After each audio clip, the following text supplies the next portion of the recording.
মানুষ ভাবে কোটি কোটি টাকা থাকলেই সে সুখী হয়। কই, আমি তো সুখী হতে পারছি না। আমি তো পুরনো ক্ষত ভুলে নিজেকে ভালো রাখতে পারছি না। একটা মিথ্যা অতীত আমার জীবনে বয়ে বেড়াচ্ছে। আমি তো চাইলেই মুছে ফেলতে পারছি না সব। কেন আমার জীবনটা এমন হলো? কেন আমাকে এত সব কিছু সহ্য করতে হলো? আমি কি এসবের যোগ্য ছিলাম? আমি তো সবার ভালোবাসা নিয়ে বাঁচতে চেয়েছিলাম। কই, তা তো হলো না। আমি তো প্রতিদিন একটু একটু করে গুমড়ে মরছি। রাত গভীর, শহরের হাজারো আলো ঝলমল করছে। আকাশ ছুঁয়ে দাঁড়িয়ে থাকা কাচের বিশাল ভবনের সর্বোচ্চ তলায় নিজের অফিসের জানালার সামনে দাঁড়িয়ে আছে ঈশান। নিচে ব্যস্ত শহর, কোটি মানুষের কোলাহল, অসংখ্য গাড়ির আলো। অথচ এত কিছুর মাঝেও তার বুকের ভেতরটা যেন শূন্যতায় ভরা। তার নাম এখন পুরো বিশ্বের পরিচিত নাম। দেশের গণ্ডি পেরিয়ে বিদেশের বড় বড় ব্যবসায়ীদের মুখেও আস্থার প্রশংসা। কোটি কোটি টাকার সাম্রাজ্য, অগণিত সম্পদ, সম্মান, ক্ষমতা সবই আছে তার। কিন্তু নেই শুধু একটা জিনিস, শান্তি। ঈশান ধীরে ধীরে কাচের দেয়ালে হাত রাখলো। চোখ দুটো লাল হয়ে আছে। আমি তো এখনো পুরনো ক্ষতগুলো ভুলতে পারি না। আজও সেই দিনগুলোর কথা মনে পড়লে বুকটা ভেঙে যায়। একটা মিথ্যা অপবাদ আমার পুরো জীবনটাকে বদলে দিয়েছিল। আমি চাইলেও সেই অতীত মুছে ফেলতে পারি না। আমি তো কারো ক্ষতি করিনি। আমি তো শুধু সবার ভালোবাসা নিয়ে বাঁচতে চেয়েছিলাম। কিন্তু ভাগ্য আমার জন্য অন্য কিছু লিখে রেখেছিল। সবাই আমাকে অপরাধী ভেবেছিল। কেউ একবারও জানতে চায়নি আমি সত্যিই দোষী কিনা। সবাই আমাকে বিচার করে ফেলেছিল, আমার নিজের মানুষগুলাও। শেষ কথাটা বলতে গিয়েই তার গলা কেঁপে উঠল।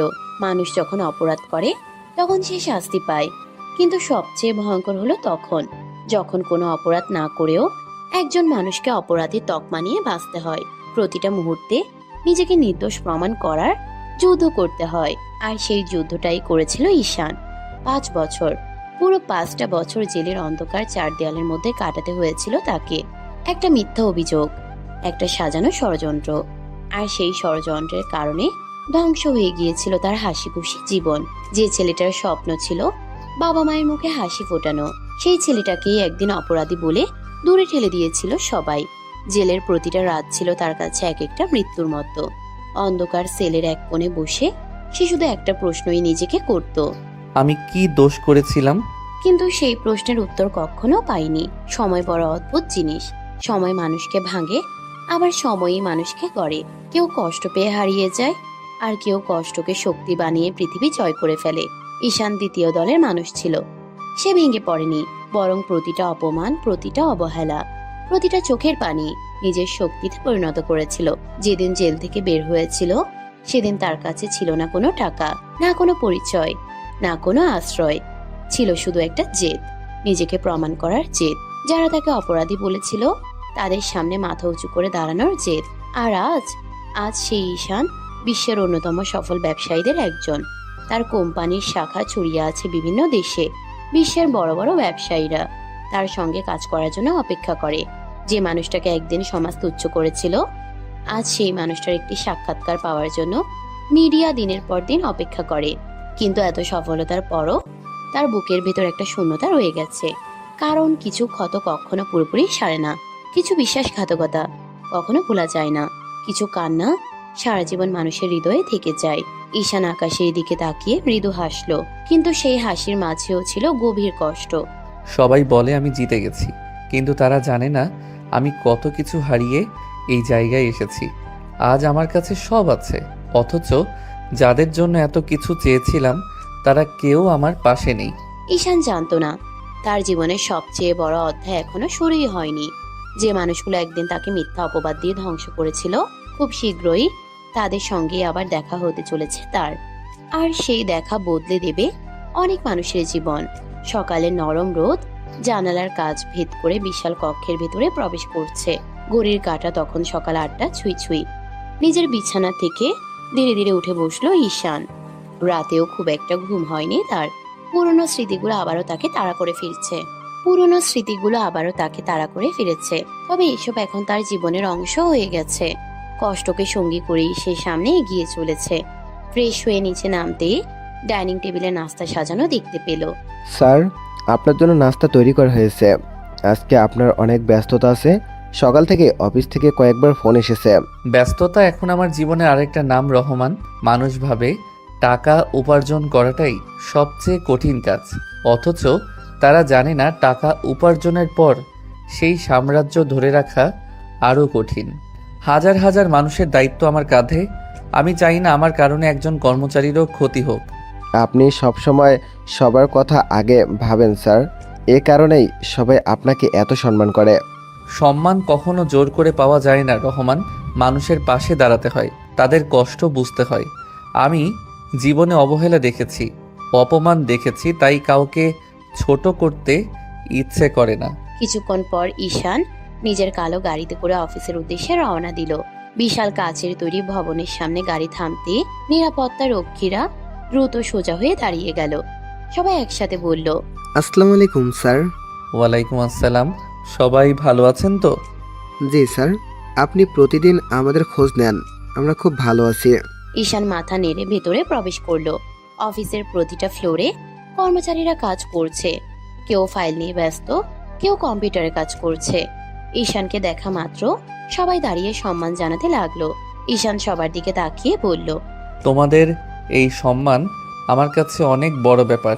আমি চাই তোমরা শুধু আমার কোম্পানির কর্মচারী হয়ে না থাকো, নিজেদের এই প্রতিষ্ঠানের অংশ মনে করো।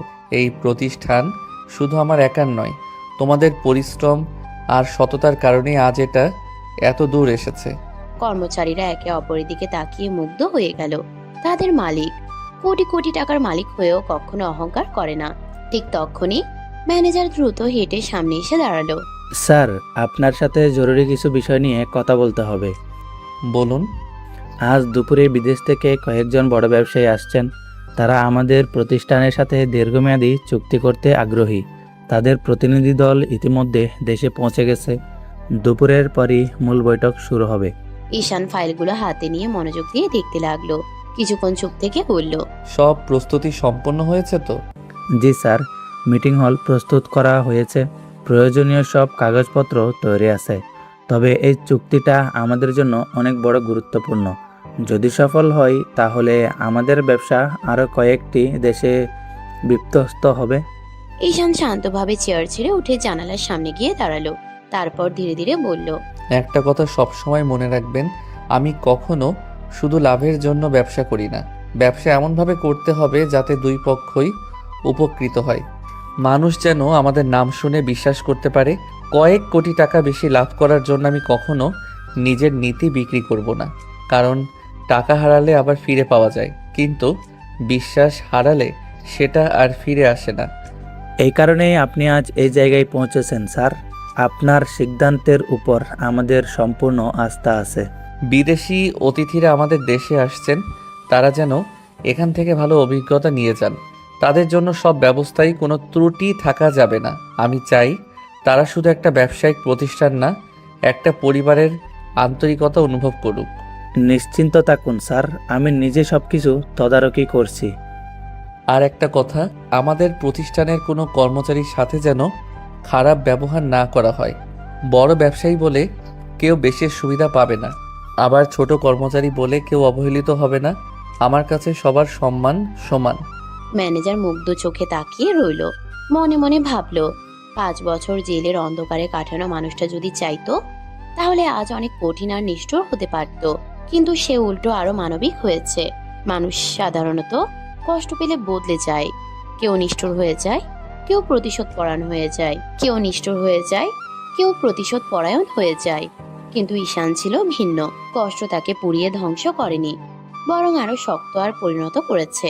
ঘড়ির কাঁটা ধীরে ধীরে দুপুরের দিকে এগোতে লাগলো। অফিস জুড়ে ব্যস্ততা বেড়ে গেল। সবাই মিটিং এর প্রস্তুতিতে ব্যস্ত, আর নিজের কেবিনে বসে কিছু গুরুত্বপূর্ণ নথি দেখছিল ঈশান। কিন্তু সে জানতো না আজকের এই মিটিং শুধু ব্যবসার জন্য গুরুত্বপূর্ণ নয়। ভাগ্য আজ তার জন্য নতুন একটা দরজা খুলতে চলেছে।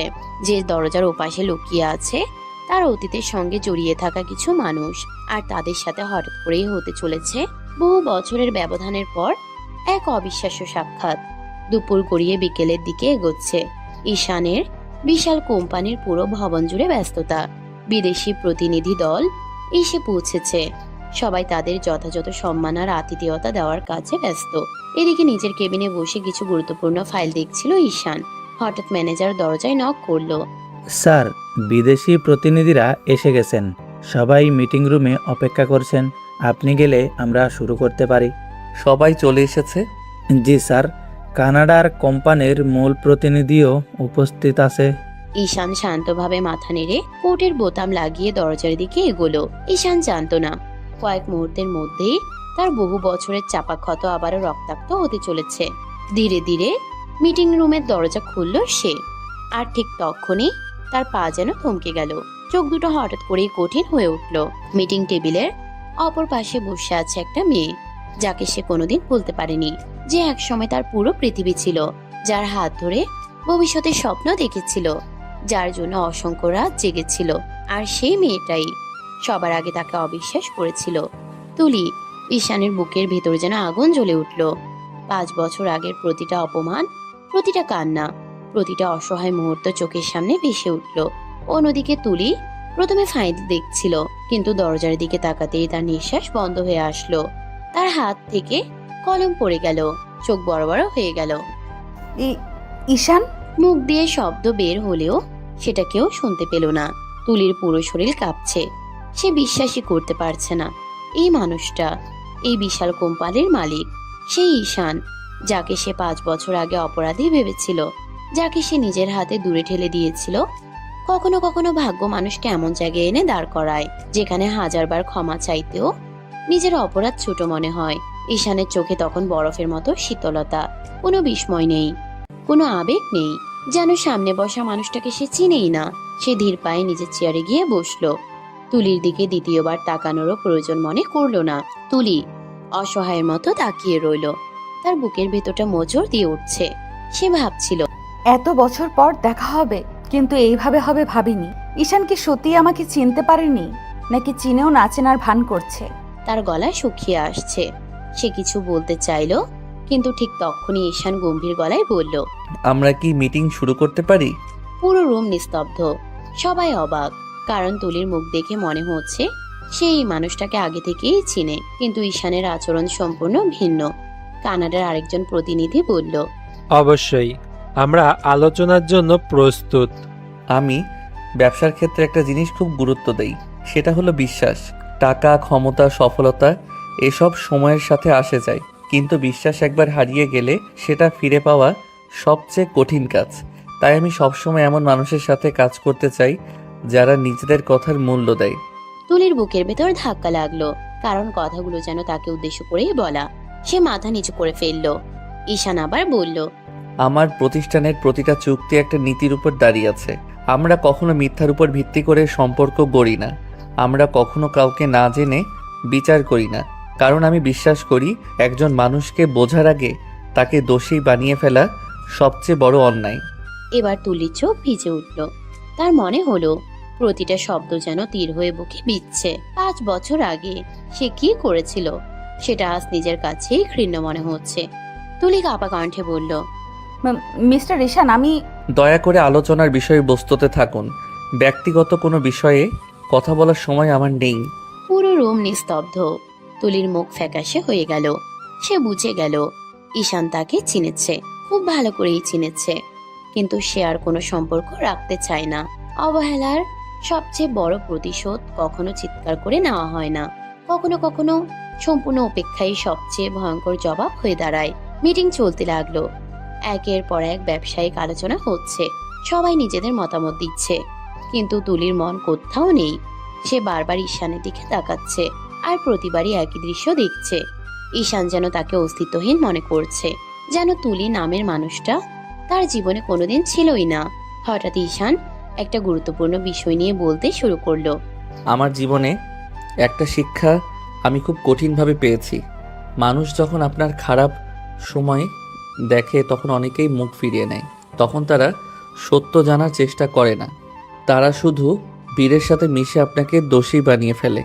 কিন্তু আমি বিশ্বাস করি সত্য যতদিনই লুকিয়ে থাকুক, একদিন না একদিন ঠিকই সামনে আসে। তুলির চোখ থেকে অজান্তে এক ফোঁটা অশ্রু গড়িয়ে পড়ল। সে বুঝতে পারছে প্রতিটা কথা তার জন্য, প্রতিটা বাক্যের পেছনে লুকিয়ে আছে বছরের পর বছর জমে থাকা কষ্ট। আর ঈশান, সে এখনো সেই কষ্ট ভুলতে পারেনি। মিটিং শেষের দিকে এগোতে লাগলো, কিন্তু তুলি মনে মনে একটা সিদ্ধান্ত নিয়ে ফেললো। আজ যেভাবেই হোক সে ঈশানের সাথে কথা বলবে। 5 বছর আগে সে যে ভুল করেছিল, সে ভুলের জন্য ক্ষমা চাইবেই, যদিও সে জানে কিছু ভুলের ক্ষমা হয় না, আর কিছু ভাঙা বিশ্বাস হাজার চেষ্টা করলেও আর জোড়া লাগে না। মিটিং রুমের পরিবেশ ধীরে ধীরে স্বাভাবিক হয়ে উঠেছে। শুরুর সেই অস্বস্তিকর পরিস্থিতি এখন আর নেই। ব্যবসায়িক আলোচনা একের পর এক এগিয়ে চলেছে। বড় স্ক্রিনে বিভিন্ন পরিকল্পনা দেখানো হচ্ছে, কোম্পানির ভবিষ্যৎ প্রকল্প, বিনিয়োগ, সম্প্রসারণ, সবকিছু নিয়েই বিস্তারিত আলোচনা হচ্ছে। ঈশান সম্পূর্ণ পেশাদারিত্বের সাথে পুরো আলোচনা পরিচালনা করেছে। তার কথাবার্তা, সিদ্ধান্ত নেওয়ার ক্ষমতা এবং দূরদর্শিতা দেখে বিদেশি প্রতিনিধিরা বারবার মুগ্ধ হচ্ছে।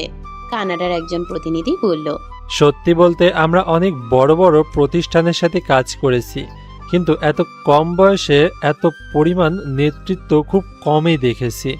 আপনার পরিকল্পনাগুলো সত্যিই অসাধারণ।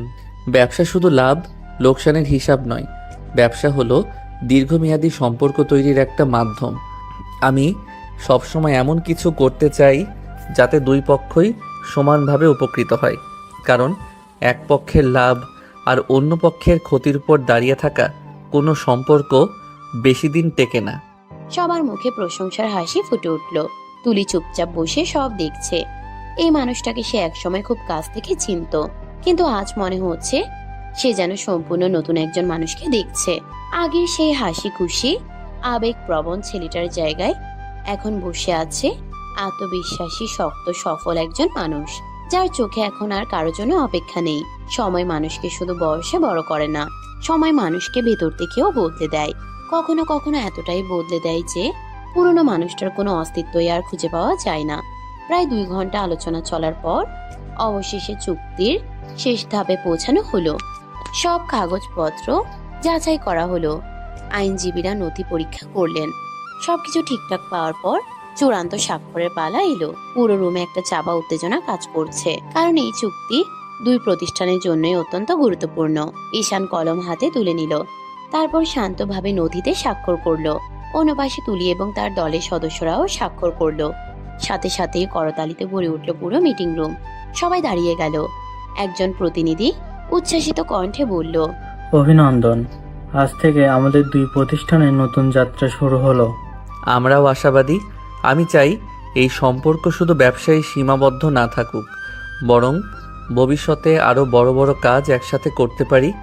এরপর থেকে একে একে সবাই কর্মর্দন করতে লাগলো। সবাই ঈশানের সাথে হাত মিলিয়ে শুভেচ্ছা জানাচ্ছে। কিছুক্ষণ পর অতিথিরা ধীরে ধীরে বেরিয়ে যেতে শুরু করলো। মিটিং রুম প্রায় ফাঁকা হয়ে গেল। ঈশান নিজের ফাইলগুলো গুছিয়ে নিয়ে বের হওয়ার জন্য উঠে দাঁড়ালো। ঠিক তখনই ঈশানের পা থেমে গেল। সে ধীরে ধীরে ঘুরে দাঁড়ালো। চোখে কোনো আবেগ নেই, কণ্ঠেও নেই কোনো পরিবর্তন। কিছু কি বলবেন মিস? এই মিস শব্দটা শুনে তুলির বুকটা কেঁপে উঠল। একসময় যে মানুষটা তাকে নাম ধরে ডাকতো, যার চোখে সে ছিল সবচেয়ে আপন মানুষ, আজ সে তাকে একজন অপরিচিত মানুষের মতো সম্বোধন করছে। তুলি কষ্টে হাসার চেষ্টা করলো। তুমি কি সত্যিই আমাকে এতটা দূরে সরিয়ে দিয়েছো ঈশান? ঈশান নির্বিকার দৃষ্টিতে তাকিয়ে রইল, কোনো উত্তর দিল না। তুলি কয়েক সেকেন্ড চুপ থেকে বলল, আমি জানি আমি অনেক বড় ভুল করেছি। আমি জানি তোমার সবচেয়ে খারাপ সময় তোমার পাশে দাঁড়াতে পারিনি। আমি তোমাকে বিশ্বাস করিনি। অন্য সবার মতো আমিও তোমাকে ভুল বুঝেছিলাম, কিন্তু বিশ্বাস করো, পরে যখন সত্যিটা জানতে পেরেছি তখন প্রতিটা দিন নিজেকে অপরাধী মনে হয়েছে। আমি নিজেকে 1000 বার প্রশ্ন করেছি, কেন আমি তোমার কথা একবারও শুনিনি, কেন আমি তোমার উপর বিশ্বাস রাখিনি, কেন আমি সবার কথায় তোমাকে বিচার করে ফেলেছিলাম। ঈশান স্থির চোখে তাকিয়ে রইল। তুলি আবার বলল, 5 বছর ধরে আমি এই অপরাধ বোধ নিয়ে বেঁচে আছি। আমি জানি হয়তো আমার ক্ষমা চাওয়ার কোনো অধিকার নেই, তবুও আজ আমি তোমার কাছে একটা সুযোগ চাই। শুধু একবার বলো তুমি আমাকে ক্ষমা করে দিয়েছো, তাহলেই হয়তো নিজের কাছে একটু হলেও শান্তি পাবো। কিছুক্ষণ নীরবতা। মিটিং রুমে তখন শুধু 2 জন মানুষ, একজন অপরাধ বোধে ভাঙা, আরেকজন বিশ্বাস ভঙ্গের যন্ত্রণায় পাথর হয়ে যাওয়া। ঈশান ধীরে ধীরে বলল, সরি মিস, এসব আজাইরা বিষয়ে কথা বলার মতো সময় আমার নেই। আমার এক একটা মিনিটের অনেক মূল্য আছে। আমি বর্তমানে বাঁচতে শিখেছি। অতীত নিয়ে বসে থাকার অভ্যাস বহু বছর আগেই ছেড়ে দিয়েছি। তাই এসব আলোচনা করার প্রয়োজন অনুভব করি না। ঈশান প্লিজ। আপনার যদি ব্যবসায়িক কোনো বিষয় থাকে তাহলে ইমেইল করবেন, আর যদি ব্যক্তিগত কোনো বিষয় হয় তাহলে দুঃখিত, আমি আগ্রহী নই। কথাগুলো বলে সে আর এক মুহূর্তও দাঁড়ালো না, সোজা দরজার দিকে এগিয়ে গেল। দরজা খুলে বেরিয়ে গেল। তুলি স্থির হয়ে দাঁড়িয়ে রইল। তার চোখ দিয়ে অশ্রু গড়িয়ে পড়ছে। আজ সে বুঝতে পারছে মানুষের বিশ্বাস ভাঙা যত সহজ, সেই বিশ্বাস ফিরে পাওয়া ততটাই কঠিন। কিছুক্ষণ পর তার দলের সদস্যরা এসে তাকে নিয়ে বেরিয়ে গেল। ধীরে ধীরে পুরো মিটিং রুম ফাঁকা হয়ে গেল। অন্যদিকে ঈশান নিজের কেবিনে ফিরে এসে চেয়ারে বসেছে। বাইরে থেকে তাকে স্বাভাবিক দেখালেও ভেতরে ভেতরে পুরনো ক্ষতগুলো আবারও জেগে উঠেছে। সে চোখ বন্ধ করে কিছুক্ষণ বসে রইল। ঠিক তখনই দরজায় নক হলো। আসুন। স্যার, পরবর্তী কয়েকদিনের সময়সূচি নিয়ে এসেছি। বলুন। আগামীকাল সকালে দেশের কয়েকজন শীর্ষ শিল্পপতির সাথে আপনার বৈঠক আছে। এরপর দুপুরে নতুন প্রকল্পের উদ্বোধন অনুষ্ঠান, বিকেলে ব্যাংকের চেয়ারম্যানদের সাথে আলোচনা, আর সন্ধ্যায় আন্তর্জাতিক বিনিয়োগকারীদের সাথে অনলাইনে বৈঠক। সব কিছু ঠিকমতো প্রস্তুত রাখবেন, কোনো ফাঁক যেন না থাকে। জি স্যার। এছাড়াও আগামী সপ্তাহে ইউরোপ সফরের বিষয়টাও চূড়ান্ত করতে হবে। সময় খুব কম, অনেক কাজ বাকি। আমি চাই বছরের শেষ হওয়ার আগেই আরও কয়েকটি দেশে আমাদের কার্যক্রম শুরু হোক। স্যার, আপনার পরিশ্রম আর পরিকল্পনার জন্যই আজ আমরা এই অবস্থানে পৌঁছেছি। মানুষ শুধু সাফল্য দেখে, কিন্তু সাফল্যের পেছনে কত রাতের ঘুম হারাম হয়েছে, কত কষ্ট সহ্য করতে হয়েছে, সেটা খুব কম মানুষই জানে। ম্যানেজার চুপ হয়ে গেল। বাইরে থেকে ঈশানকে আজ অপরাজেয় মনে হয়, কিন্তু তার বুকের গভীরে এখনো লুকিয়ে আছে কিছু অসমাপ্ত অধ্যায়। আর ভাগ্য যেন বারবার সে অধ্যায়গুলো তার সামনে এনে দাঁড় করাতে শুরু করেছে। সে জানতো না আজকের এই সাক্ষাৎ কেবল শুরু। খুব শীঘ্রই তার অতীতের আরো অনেক মানুষ আবার তার জীবনে ফিরে আসতে চলেছে। আর তখন শুরু হবে এমন কিছু ঘটনা যা বহু বছর আগে চাপা পড়ে থাকা সত্যগুলোকে সামনে নিয়ে আসবে। সারাদিনের ব্যস্ততার পরও আজ ঈশানের মন কাজে বসছে না। সন্ধ্যার পর আরো একটি গুরুত্বপূর্ণ মিটিং ছিল। দেশের কয়েকজন বড় শিল্পপতি, বিনিয়োগকারী এবং ব্যবসায়িক অংশীদারদের সাথে। সাধারণত কোনো মিটিংয়ে ঈশান শতভাগ মনোযোগ দেয়। প্রতিটা কথা, প্রতিটা পরিকল্পনা, প্রতিটা সিদ্ধান্ত তার মাথায় পরিষ্কার থাকে। কিন্তু আজ বারবার একটা মুখ তার সামনে ভেসে উঠছে। তুলির মুখ, সে অসহায় চোখ, সে কাঁপা কণ্ঠ, সেই ক্ষমা চাওয়ার আকুতি। ঈশান নিজের মাথা ঝাঁকিয়ে আবার ফাইলে মনোযোগ দেওয়ার চেষ্টা করলো, কিন্তু পারল না। মানুষ যতই শক্ত হয়ে থাক, কিছু স্মৃতি কখনো মরে না। সেগুলো বুকের গভীরে চাপা পড়ে থাকে। আর একদিন হঠাৎ করে ফিরে এসে সমস্ত স্থিরতা ভেঙে দেয়। মিটিং এর মাঝখানে একজন ব্যবসায়ী কিছু একটা বলছিলেন, কিন্তু ঈশানের মনোযোগ সেদিকে নেই। তার কানে যেন অন্য একটা কণ্ঠস্বর বাজছে। ঈশান, আমি তোমাকে ভুল বুঝেছিলাম। ঈশান, আমাকে ক্ষমা করে দাও। হঠাৎ একজন ডাক দিল। স্যার, জি বলুন। আপনি আজ খুব ক্লান্ত মনে হচ্ছে। সব ঠিক আছে তো? জি, সব ঠিক আছে। মাঝে মাঝে কাজের চাপ একটু বেশি হয়ে যায়। কিন্তু সে জানে কাজের চাপ না, পুরনো ক্ষতগুলোই তাকে অস্থির করে তুলছে। কিছুক্ষণ পর মিটিং শেষ হলো। সবাই একে একে চলে গেল। ঈশানও আর অফিসে থাকতে চাইল না। সে ম্যানেজারকে ডেকে বলল, আজকের বাকি কাজগুলো কাল দেখা হবে, আমি বাসায় যাচ্ছি। স্যার, আপনার শরীর খারাপ? না, শরীর ঠিক আছে, তবে আজ আর কোনো কাজ করতে ইচ্ছা করছে না। ম্যানেজার মাথা নেড়ে সম্মতি দিল। কিছুক্ষণ পর কালো গাড়িটা অফিস থেকে বের হয়ে গেল। রাস্তার দুই পাশে আলো ঝলমল করছে। ব্যস্ত শহর নিজের গতিতে ছুটে চলেছে। কিন্তু ঈশানের মনে আজ অদ্ভুত এক ঝড়। গাড়ির সিটে মাথা হেলিয়ে চোখ বন্ধ করলো সে। আর সঙ্গে সঙ্গে ভেসে উঠল কয়েক বছর আগের সেই দিনগুলো। তখন সে সাধারণ একটা ছেলে ছিল। অনেক স্বপ্ন ছিল, অনেক আশা ছিল, আর ছিল তুলি, যে তার জীবনের সবচেয়ে গুরুত্বপূর্ণ মানুষ ছিল। ঈশান চোখ খুলে ফেললো, মুঠো করে ধরলো হাত। কেন আবার সামনে এলে তুলি? কেন? আমি তো অনেক কষ্টে নিজেকে সামলে নিয়েছিলাম, অনেক কষ্টে অতীতকে পিছনে ফেলে সামনে এগিয়ে গিয়েছিলাম। তাহলে ভাগ্য আবার কেন তোমাকে আমার সামনে এনে দাঁড় করালো? তুমি কি জানো, সেই সময় আমি সবচেয়ে বেশি তোমার অপেক্ষা করেছিলাম। সবাই যখন আমাকে অপরাধী বলছিল, সবাই যখন মুখ ফিরিয়ে নিয়েছিল, তখন আমি ভেবেছিলাম তুমি আসবে, তুমি অন্তত আমার কথা শুনবে, তুমি অন্তত একবার বলবে আমি তোমাকে বিশ্বাস করি। কিন্তু তুমিও বাকিদের মতো চলে গিয়েছিলে। গাড়ির জানালার বাইরে তাকালো সে, চোখ দুটো লাল হয়ে উঠেছে। আজ ক্ষমা চাইতে এসেছো, কিন্তু যে মানুষটা ভেঙে গিয়েছিল সে তো অনেক আগেই মরে গেছে তুলি। আজ যে ঈশানকে দেখছো তাকে তৈরি করতে অনেক কষ্ট লেগেছে, অনেক অপমান, অনেক কান্না, অনেক রাতের নিঃসঙ্গতা লেগেছে। কিছু ক্ষত সময়ের সাথে শুকিয়ে যায়, কিন্তু কিছু ক্ষত মানুষের আত্মার সাথে মিশে যায়। ঈশানের ক্ষতগুলোও তেমনই। এদিকে শহরের অন্য প্রান্তে একটা 5 তারকা হোটেল, সেখানে উঠেছে কানাডার প্রতিনিধি দল। যতদিন তাদের কাজ চলবে ততদিন তারা এখানেই থাকবে। নিজের রুমে একা বসে আছে তুলি। রুমের আলো নিভিয়ে দিয়েছে সে, চারপাশে শুধু অন্ধকার। জানালার বাইরে শহরের আলো দেখা যাচ্ছে। বিছানার উপর বসে আছে সে, চোখ দুটো লাল। সারাদিনের সমস্ত দৃশ্য বারবার তার মাথায় ঘুরছে। ঈশানের সেই নির্লিপ্ত মুখ, সেই ঠান্ডা চোখ, সেই দূরত্ব। তুলি ধীরে ধীরে মাথা তুলে অন্ধকারের দিকে তাকালো, তারপর ফিসফিস করে বলল, ঈশান, তুমি কি আমাকে কোনোদিন ক্ষমা করবে না? আমি জানি আমার কোনো অধিকার নেই এই প্রশ্ন করার। আমি জানি আমি তোমার সাথে ভয়ঙ্কর অন্যায় করেছি, কিন্তু বিশ্বাস করো আমি কখনো চাইনি এমনটা হোক। তার চোখ থেকে অশ্রু গড়িয়ে পড়ল। সে যদি ঈশানকে শুধু একবার বিশ্বাস করত তাহলে সব অন্যরকম হতো। সেদিন যদি আমি তোমাকে একটু বিশ্বাস করতাম, যদি সবার মতো তোমাকে বিচার না করতাম, যদি তোমার পাশে দাঁড়াতাম, তাহলে আজ এই দিন দেখতে হতো না। আমি নিজের হাতে আমাদের সম্পর্কটা ধ্বংস করেছি, আমি নিজের হাতে তোমাকে হারিয়েছি।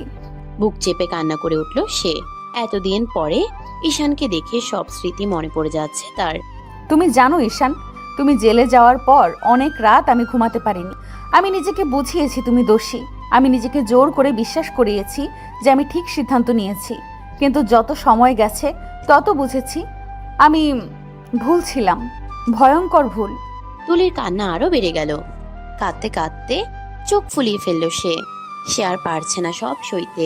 যেদিন জানতে পারলাম তুমি নির্দোষ ছিলে, সেদিন নিজের মুখটা আয়নায় দেখতে ঘৃণা লাগছিল। মনে হচ্ছিল পৃথিবীর সবচেয়ে স্বার্থপর মানুষ আমি। কারণ তুমি যখন সবচেয়ে বেশি একা ছিলে তখন আমি তোমার হাত ছেড়ে দিয়েছিলাম। বালিশ জড়িয়ে ধরল সে। কান্না যেন কিছুতেই থামছে না তার, বারবার ফুপিয়ে উঠছে সে। তুমি হয়তো জানো না, তোমাকে হারানোর শাস্তি আমি প্রতিদিন পেয়েছি। মানুষ ভাবে আমি সফল, আমার ভালো চাকরি আছে, ভালো জীবন আছে, কিন্তু তারা জানে না আমার ভেতরটা কতটা খালি। কারণ আমার জীবনের সবচেয়ে মূল্যবান মানুষটাকে আমি নিজেই হারিয়েছি। অপরাধ বোধের সবচেয়ে বড় শাস্তি হলো মানুষ নিজেকে ক্ষমা করতে পারে না। তুলি এখন সেই শাস্তি ভোগ করছে। রাত আরো গভীর হতে লাগলো। দুজন মানুষ, দুজন দুই জায়গায়। একজন নিজের কষ্ট ভুলতে চাইছে, আরেকজন নিজের ভুলের বোঝা বয়ে বেড়াচ্ছে। কিন্তু তারা কেউই জানে না ভাগ্য এখনো তাদের গল্প শেষ করেনি, বরং আসল ঝড়টা এখনো বাকি। খুব শীঘ্রই এমন কিছু ঘটতে চলেছে যার পর বহু বছর ধরে চাপা পড়ে থাকা সত্য, বিশ্বাসঘাতকতা আর সম্পর্কের ভাঙা টুকরোগুলো আবার সামনে চলে আসবে। রাত অনেক গভীর। শহরের একপাশে নিজের বিলাসবহুল বাড়ির বারান্দায় দাঁড়িয়ে আকাশের দিকে তাকিয়ে আছে ঈশান। আর অন্যদিকে বহু বছর আগে সেই বাড়িটা, যেখানে তার শৈশব কেটেছিল, যেখানে সে একসময় পরিবারের সবচেয়ে আদরের সন্তান ছিল। সেই বাড়িতেই আজ নেমে এসেছে এক অদ্ভুত বিষণ্ণতা। ড্রয়িং রুমের পরিবেশ ভারী হয়ে আছে, কারোর মুখে কোনো কথা নেই, চারপাশে শুধু নীরবতা। আর সেই নীরবতা ভেঙে বারবার শোনা যাচ্ছে একজন মায়ের কান্নার শব্দ। ঈশানের মা সোফায় বসে কাঁদছেন। তার চোখ দুটো লাল হয়ে গেছে, মনে হচ্ছে অনেকদিন ধরে ঠিকমতো ঘুমাননি। হাতে একটা পুরনো ছবি, সেই ছবিতে ছোট্ট ঈশান মায়ের গলা জড়িয়ে ধরে হেসে আছে। ছবিটার দিকে তাকিয়ে তিনি আবার কেঁদে উঠলেন। আমার ছেলেটাকে কেউ ফিরিয়ে দাও, প্লিজ কেউ আমার ছেলেটাকে ফিরিয়ে দাও। কত বছর হয়ে গেল আমি আমার সন্তানের মুখটা দেখি না। আমি আর কিচ্ছু চাই না, আমি শুধু একবার আমার ছেলেটাকে দেখতে চাই, একবার তাকে বুকে জড়িয়ে ধরতে চাই, একবার তার মাথায় হাত বুলিয়ে বলতে চাই, বাবা আমি ভুল করেছি। কথাগুলো বলতে বলতে তিনি ভেঙে পড়লেন। বাড়ির সবাই চুপচাপ দাঁড়িয়ে আছে, কারোর সাহস হচ্ছে না কিছু বলার। কারণ আজ তারা সবাই জানে ঈশান নির্দোষ ছিল। যে অপরাধের জন্য তাকে ঘৃণা করা হয়েছিল, সে অপরাধ সে কখনো করেনি। সত্যিটা প্রকাশ পাওয়ার পর থেকেই পুরো পরিবার অপরাধ বোধে ভুগছে। কিন্তু তখন অনেক দেরি হয়ে গেছে। ঈশান হারিয়ে গেছে। কোথায় আছে, কেমন আছে, বেঁচে আছে কিনা কেউ জানে না। ঈশানের বাবা দীর্ঘশ্বাস ফেলে বললেন, তুমি একটু শান্ত হও। প্রতিদিন এভাবে নিজেকে কষ্ট দিলে কি হবে? আমরা কি চেষ্টা করছি না? আমরা কি কম খুঁজেছি তাকে? মা সঙ্গে সঙ্গে মাথা তুলে তাকালেন। তার চোখে তখন কান্নার পাশাপাশি জমে থাকা অভিমান। খুঁজছো? তোমরা খুঁজছো? তোমরা কি সত্যি খুঁজছো? যে ছেলেটা ছোটবেলা থেকে তোমাদের সম্মানকে নিজের সম্মান মনে করত, তোমাদের একটা কথার বাইরে কখনো যেত না, সেই ছেলেটাকে তোমরাই পুলিশের হাতে তুলে দিয়েছিলে। তোমরাই একবারও তার কথা বিশ্বাস করনি। আজ এত বছর পর এসে বলছো খুঁজছো? বাড়ির সবাই মাথা নিচু করে ফেললো। কেউ উত্তর দিতে পারলো না, কারণ কথাগুলো সত্যি। ঈশানের বাবা ভারী গলায় বললেন, আমি মানছি আমরা ভুল করেছি, খুব বড় ভুল করেছি, কিন্তু তখন আমাদের কাছেও তো প্রমাণ ছিল। পরিস্থিতি এমন ছিল যে আমরাও বিভ্রান্ত হয়ে গিয়েছিলাম। পরিস্থিতি কি একজন বাবাকে নিজের ছেলের চোখের ভাষা ভুলিয়ে দেয়? তুমি কি একবারও ঈশানের চোখের দিকে তাকিয়েছিলে? একবারও কি বুঝতে চেয়েছিলে সে সত্যি বলছে নাকি মিথ্যা? না, তোমরা সবাই সমাজের কথা শুনছিলে, অন্য মানুষের কথা শুনেছিলে, কিন্তু নিজের ছেলের কথা শোনোনি। ঘরটা আবার নীরব হয়ে গেল। ঈশানের ছোট ভাই মাথা নিচু করে দাঁড়িয়ে আছে। তারও চোখ ভিজে গেছে। সে ধীরে ধীরে বলল, মা প্লিজ কেঁদো না, আমারও খুব কষ্ট হয়। ভাইয়াকে আমি অনেক মিস করি। আমি যদি সময়টাকে ফিরিয়ে আনতে পারতাম তাহলে সবার আগে ভাইয়ার পাশে দাঁড়াতাম। জানিস নিহাল, ছোটবেলায় তোর ভাই যখন কোথাও যেত তখন বারবার এসে আমাকে জড়িয়ে ধরতো, বলতো, মা আমি না থাকলে তুমি কাঁদবে না তো? আর আজ সত্যিই আমি কাঁদি, প্রতিদিন কাঁদি, কিন্তু আমার ছেলে ফিরে আসে না। পৃথিবীর সবচেয়ে অসহায় দৃশ্যগুলোর একটি হলো একজন মায়ের অপেক্ষা, যে অপেক্ষার শেষ নেই, যে অপেক্ষার কোনো নিশ্চয়তা নেই। তবুও মা অপেক্ষা করে, কারণ মায়ের হৃদয় কখনো হাল ছাড়তে শেখে না। ঈশানের বাবা ধীরে ধীরে উঠে দাঁড়ালেন।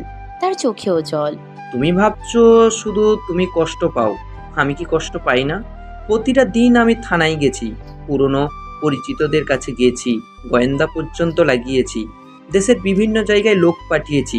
জেল থেকে মুক্তি পাওয়ার পর কোথায় গেছে, কার সাথে গেছে, কেউই কিছুই বলতে পারেনি। যখন থানায় খোঁজ নিয়েছিলাম তখন জানতে পেরেছিলাম ঈশান অনেক আগেই মুক্তি পেয়েছে, কিন্তু মুক্তি পাওয়ার পর কোথায় গেছে সেটা কেউই জানে না। আমি প্রতিদিন খুঁজেছি, আজও খুঁজছি, কিন্তু আমার ছেলেটাকে খুঁজে পাচ্ছি না। কথাগুলো বলতে বলতে তার কণ্ঠ কেঁপে উঠল। সে নিজেকে একটু শান্ত করে আবার বলে উঠল, বিশ্বাস করো, আমি যদি জানতাম আমার ছেলে নির্দোষ তাহলে পৃথিবীর কেউ তাকে আমার কাছ থেকে নিয়ে যেতে পারতো না। কিন্তু আমি ভুল করেছি, ভয়ঙ্কর ভুল করেছি, আর সেই ভুলের শাস্তি আজও পাচ্ছি। আমার ছেলেটা কি আমাদের এতটাই ঘৃণা করে যে একবারও ফিরে আসে না? সে কি একবারও ভাবে না তার মা তার জন্য অপেক্ষা করছে? সে কি একবারও ভাবে না আমি প্রতিদিন দরজার দিকে তাকিয়ে থাকি? হয়তো ভাবে, কিন্তু তারপরেই মনে পড়ে যায় যেদিন তার সবচেয়ে বেশি প্রয়োজন ছিল সেদিন তার পরিবারই তাকে একা ফেলে দিয়েছিল। এই কথাটা মনে হতেই ঘরের উপস্থিত সবার বুক কেঁপে উঠল। কারণ এটাই সত্য, মানুষ যখন ভুল করে তখন ভাবে পরে সব ঠিক করে নেবে, কিন্তু জীবনের কিছু ভুল এমন হয় যা ঠিক করার সুযোগই আর পাওয়া যায় না। ঈশানের পরিবার এখন সেই ভয়েই বেঁচে আছে। যদি কোনোদিনও ঈশান ফিরে না আসে, যদি কোনোদিনও সে তাদের ক্ষমা না করে, যদি কোনোদিনও তারা তার মুখ দেখতে না পায়। রাত গভীর হতে লাগলো, কিন্তু সেই বাড়ির কারোর চোখে ঘুম নেই। সবাই একটাই মানুষের কথা ভাবছে, ঈশান। আর ঠিক সেই সময় শহরের অন্য প্রান্তে নিজের ঘরের জানালার সামনে দাঁড়িয়েছিল ঈশান। হঠাৎ তার বুকের ভেতর অদ্ভুত একটা শূন্যতা অনুভব হলো। মনে হলো কেউ যেন তাকে খুব করে মনে করছে, খুব করে ডাকছে, কিন্তু সে জানে না সেই ডাক তার মায়ের, যে মা এখনো প্রতিটা রাত কাঁদতে কাঁদতে ঘুমিয়ে পড়ে আর অপেক্ষা করে তার হারিয়ে যাওয়া ছেলেটার জন্য। সকালের সূর্য ধীরে ধীরে পুরো শহরকে আলোকিত করছে, কিন্তু আজও ঈশানের রাতটা ভালো কাটেনি। সারা রাত ঘুম এলেও বারবার ভেঙে গেছে। তুলির সাথে হঠাৎ দেখা হওয়ার পর থেকে পুরনো স্মৃতিগুলো যেন আবার জীবিত হয়ে উঠেছে। ফ্রেশ হয়ে নিচে নেমে নাস্তা করলো সে, তারপর যথারীতি অফিসের উদ্দেশ্যে বেরিয়ে গেল। কোম্পানির সামনে গাড়ি থামতেই কর্মচারীরা সম্মান নিয়ে সালাম দিল। ঈশানও সবার খোঁজ খবর নিতে নিতে নিজের কেবিনে প্রবেশ করলো। কেবিনে ঢুকতেই ম্যানেজার কয়েকটা ফাইল হাতে নিয়ে ভেতরে এলো। স্যার, আজকের পুরো সময়সূচি নিয়ে এসেছি। বলুন। সকাল 10টায় নতুন প্রকল্প নিয়ে আলোচনা, তারপর 11টার আন্তর্জাতিক অংশীদারদের সাথে ভার্চুয়াল বৈঠক। দুপুরের পর সবচেয়ে গুরুত্বপূর্ণ মিটিংটা রয়েছে। কার সাথে? রহমান গ্রুপ অফ ইন্ডাস্ট্রিজের ম্যানেজার জনাব মাহবুব রহমান এবং তার প্রতিনিধি দলের সাথে। হঠাৎ ঈশানের হাতে ধরা কফির কাপটা থেমে গেল, চোখ দুটো স্থির হয়ে গেল। কয়েক সেকেন্ড সে কোনো কথা বলল না। কেবিনের ভিতরে অদ্ভুত নীরবতা নেমে এলো। ম্যানেজার অবাক হয়ে তাকালো, কারণ সাধারণত কোনো খবর শুনে ঈশানের চেহারায় পরিবর্তন আসে না, কিন্তু এবার এসেছে। খুব শুকনো হলেও এসেছে। কিছু নাম মানুষের জীবনে এমনভাবে জড়িয়ে থাকে যা হাজার চেষ্টা করেও ভুলে থাকা যায় না। মাহবুব রহমান, এই নামটা শুধু একজন ব্যবসায়ী নাম নয়, এই নামটা ঈশানের বাবার নাম। যে মানুষটা একদিন নিজের ছেলের চোখের দিকে তাকিয়ে বিশ্বাস করেনি, যে মানুষটা একদিন নিজের হাতে তাকে পুলিশের কাছে তুলে দিয়েছিল। ঈশান ধীরে ধীরে গভীর শ্বাস নিল, নিজেকে সামলে নিল, তারপর শান্ত গলায় বলল, মিটিংয়ের প্রস্তুতি সম্পূর্ণ রাখুন। জি স্যার। ম্যানেজার বেরিয়ে যেতেই ঈশান চেয়ারে হেলান দিয়ে চোখ বন্ধ করলো। তার বুকের ভেতরটা অদ্ভুত ভারী হয়ে উঠেছে। ঈশান মনে মনে বলল, ভাগ্য কি আজ আমাকে পুরো অতীতের সামনে দাঁড় করিয়ে দেবে? একদিন তুলি, আজ বাবা আর ভাই, এরপর আর কে বাকি আছে? মানুষ যতই শক্ত হোক, পরিবারের দেওয়া আঘাত সবচেয়ে গভীর হয়। কারণ বাইরের মানুষের ঘৃণা সহ্য করা যায়, কিন্তু নিজের মানুষের অবিশ্বাস সহ্য করা যায় না। দুপুর গড়িয়ে এলো, মিটিং এর সময় হয়ে গেছে। বিশাল কনফারেন্স রুম প্রস্তুত, সবকিছু নিখুঁতভাবে সাজানো হয়েছে। রহমান গ্রুপের প্রতিনিধি দলও এসে পৌঁছেছে। মিটিং রুমে বসে আছেন মাহবুব রহমান, তার পাশে ঈশানের বড় ভাই রাহাত। দুজনের মুখেই ক্লান্তির ছাপ। গত কয়েক বছর যেন তাদের বয়স কয়েক গুণ বাড়িয়ে দিয়েছে। হঠাৎ দরজা খুলল আর ভেতরে প্রবেশ করলো ঈশান। দরজার দিকে তাকাতেই মাহবুব রহমানের শরীর কেঁপে উঠল। রাহাতের চোখ বিস্ময়ে বড় হয়ে গেল। দুজনে চেয়ার থেকে প্রায় উঠে দাঁড়িয়ে পড়ল। মাহবুব রহমান ফিসফিস করে বললেন, ঈশান, এটা কি সত্যি আমার ভাই? তারা বহু বছর ধরে খুঁজেছে, দেশের এক প্রান্ত থেকে আরেক প্রান্তে খুঁজেছে, কিন্তু কখনো ভাবেনি যে একদিন এইভাবে দেখা হবে। একজন সফল ব্যবসায়ী পরিচয়ে, একটা সাম্রাজ্যের মালিক হিসেবে। অন্যদিকে ঈশান যেন কিছুই হয়নি এমন ভাবে নিজের চেয়ারে গিয়ে বসলো। তার চেহারায় কোনো বিস্ময় নেই, কোনো আবেগ নেই, কোনো উষ্ণতা নেই, যেন সামনে বসা মানুষগুলো সম্পূর্ণ অপরিচিত। মাহবুব রহমান কাপা গলায় বললেন, ঈশান বাবা। দুঃখিত, আমরা কি মিটিং শুরু করতে পারি? আজকের আলোচনার বিষয় ব্যবসা। আমি আশা করছি আমরা সবাই পেশাদার পরিবেশ বজায় রাখব। এই কথাটা যেন বজ্রপাতের মতো আঘাত করলো, কারণ তারা বুঝে গেল ঈশান তাদের চিনেছে, কিন্তু চিনেও চিনতে চাইছে না। রাহাত নিজেকে সামলাতে না পেরে বলল, ঈশান, তুই কি আমাদের সাথে 1 মিনিট কথা বলবি না? মিস্টার রহমান, যদি ব্যবসা সংক্রান্ত কোনো প্রশ্ন থাকে তাহলে বলুন। ব্যক্তিগত আলোচনা করার জন্য আমি এখানে আসিনি। রাহাতের মুখ ফ্যাকাশে হয়ে গেল। অবহেলার প্রতিধ্বনি একদিন না একদিন ফিরে আসে। আজ সেই প্রতিধ্বনি শুনছে ঈশানের পরিবার। মাহবুব রহমান চোখের পানি লুকিয়ে বললেন, ঠিক আছে, আগে কাজের কথা হোক। এরপর মিটিং শুরু হলো। প্রজেক্টরের পর্দায় পরিকল্পনা দেখানো হচ্ছে, বিনিয়োগের সম্ভাবনা, ব্যবসার সম্প্রসারণ, নতুন প্রকল্প, সব নিয়ে বিস্তারিত আলোচনা চলতে লাগলো। ঈশান প্রতিটা বিষয় অত্যন্ত দক্ষতার সাথে ব্যাখ্যা করছে। তার আত্মবিশ্বাস দেখে উপস্থিত সবাই মুগ্ধ। মাহবুব রহমান চুপচাপ ছেলের দিকে তাকিয়ে আছেন, মনে মনে ভাবছেন, এই ছেলেটাকে আমি চিনতে পারিনি, আমি নিজের সন্তানকে চিনতে পারিনি। যে ছেলেটাকে অবহেলা করেছি, একদিন অপরাধী ভেবেছিলাম, সেই ছেলেই আজ এমন জায়গায় পৌঁছে গেছে যেখানে পৌঁছাতে অনেকেই স্বপ্ন দেখে। রাহাতও মাথা নিচু করে বসে আছে। তার বুকের ভিতর অপরাধবোধ জমে উঠেছে, কারণ সেই সময় সেও ভাইয়ের পাশে দাঁড়ায়নি, সেও বিশ্বাস করেনি। মিটিং চলতে থাকলো, আর ঈশান, সে যেন নিজের হৃদয়ের সব দরজা বন্ধ করে দিয়েছে। তার কণ্ঠে শুধু ব্যবসা, তার চোখে শুধু কাজ, কিন্তু বুকের গভীরে সেখানে এখনো লুকিয়ে আছে বহু বছরের না বলা কষ্ট। আর আজ সেই কষ্টের মানুষগুলো তার সামনে বসে আছে, তবুও সে নিজেকে শক্ত করে রেখেছে। কারণ কিছু সম্পর্ক ভেঙে গেলে সেগুলো জোড়া লাগানোর আগে মানুষকে নিজের ভাঙা হৃদয়ের হিসাব মেলাতে হয়। মিটিং রুমে তখন নীরবতা। দীর্ঘ আলোচনার পর অবশেষে চুক্তির খসড়া নিয়ে প্রাথমিক সিদ্ধান্তে পৌঁছানো হয়েছে। উপস্থিত সবাই ঈশানের ব্যবসায়িক দক্ষতার প্রশংসা করছে, কিন্তু ঈশানের মুখে কোনো বিশেষ ভাব নেই। সে শুধু নিজের ফাইলগুলো গুছিয়ে নিচ্ছে। মাহবুব রহমান বারবার ছেলের দিকে তাকাচ্ছেন, মনে হচ্ছে কিছু একটা বলবেন। অনেক বছরে জমে থাকা কথা, অনেক বছরের অপরাধবোধ, অনেক বছরের অপেক্ষা।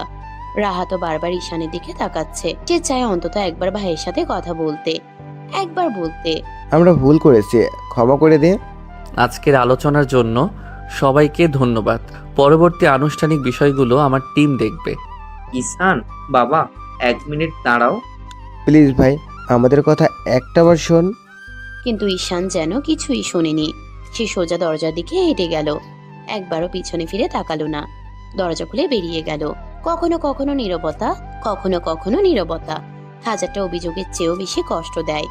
আজ ঈশান কোনো অভিযোগ করেনি, কোনো রাগ দেখায়নি, কোনো তর্ক করেনি, শুধু চলে গেছে। আর সেই নীরবতাই মাহবুব রহমানের বুককে ছিন্নভিন্ন করে দিচ্ছে। কিছুক্ষণ পর মাহবুব রহমান ও রাহাত গাড়িতে উঠলেন। দুজনেই চুপ, কেউ কোনো কথা বলছে না। অনেকক্ষণ পর রাহাত নিচু গলায় বলল, বাবা, ভাইয়া ঘৃণা করে। ঘৃণা করলে হয়তো কিছু বলতো, রাগ করতো, চিৎকার করতো, কিন্তু ওর চোখে আমি আজ যা দেখেছি সেটা ঘৃণার থেকেও ভয়ঙ্কর। রাহাত অবাক হয়ে তাকালো। মাহবুব রহমান জানালার বাইরে তাকিয়ে বললেন, ওর চোখে আমি দেখেছি আমরা আর ওর জীবনের কেউ নই। কথাটা বলতেই তার গলা ভারী হয়ে গেল। বাড়িতে পৌঁছাতেই সবাই ছুটে এলো, বিশেষ করে ঈশানের মা। কি খবর? কিছু জানতে পেরেছো? নতুন কোনো তথ্য পেয়েছো? ঈশানের খোঁজ পাওয়া গেছে। সত্যি? আমার ছেলে বেঁচে আছে? কোথায় আছে? কেমন আছে? আমাকে এখনই নিয়ে চলো। আমি এখনই আমার ছেলেকে দেখতে যাব। আমি তাকে বুকে জড়িয়ে ধরবো।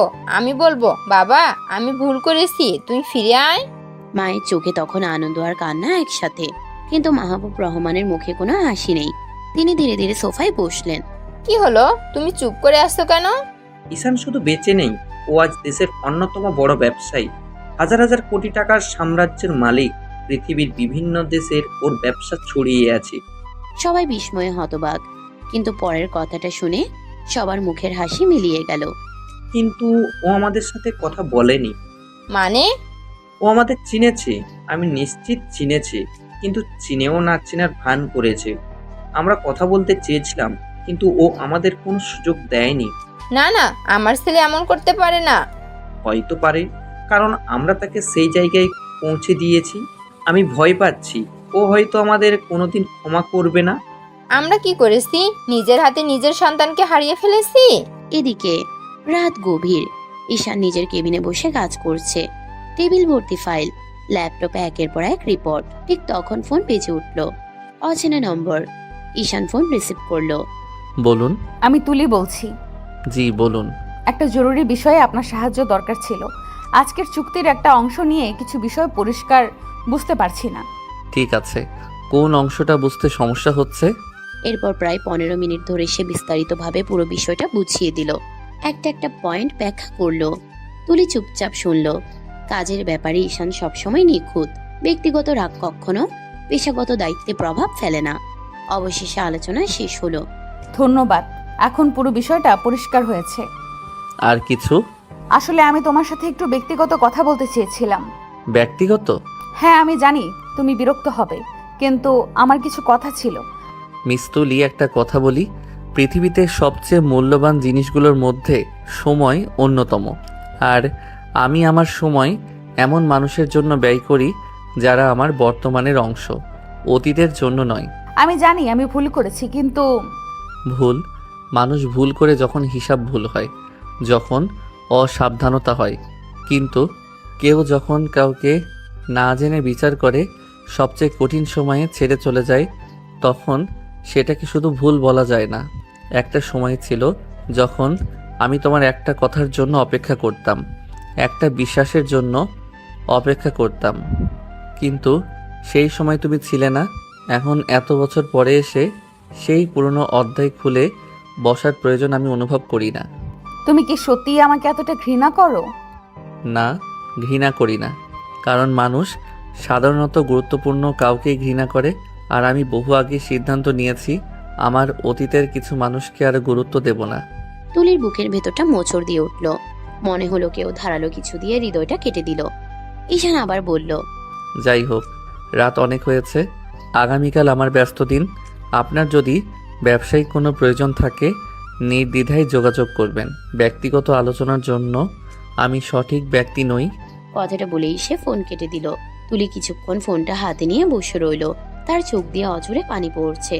কারণ আজ সে বুঝেছে ঈশান তাকে অপমান করেনি, চিৎকারও করেনি, কিন্তু তার শান্ত ঠান্ডা কথাগুলো যে আঘাত দিয়েছে সেটা হয়তো কোনো চিৎকারের থেকেও বেশি গভীর। আর দূরে কোথাও জানালার পাশে দাঁড়িয়ে থাকা ঈশানও চোখ বন্ধ করে ফেলল। কারণ সত্যটা হলো, সে যতই শক্ত হওয়ার অভিনয় করুক, অতীত এখনো তাকে পুরোপুরি ছেড়ে যায়নি। দিনগুলো একের পর এক কেটে যাচ্ছে। ঈশানের জীবন আবারও আগের ছন্দে ফিরে গেছে। সকাল থেকে রাত পর্যন্ত শুধু কাজ, মিটিং, প্রজেক্ট, বিনিয়োগ, নতুন নতুন ব্যবসায়িক পরিকল্পনা।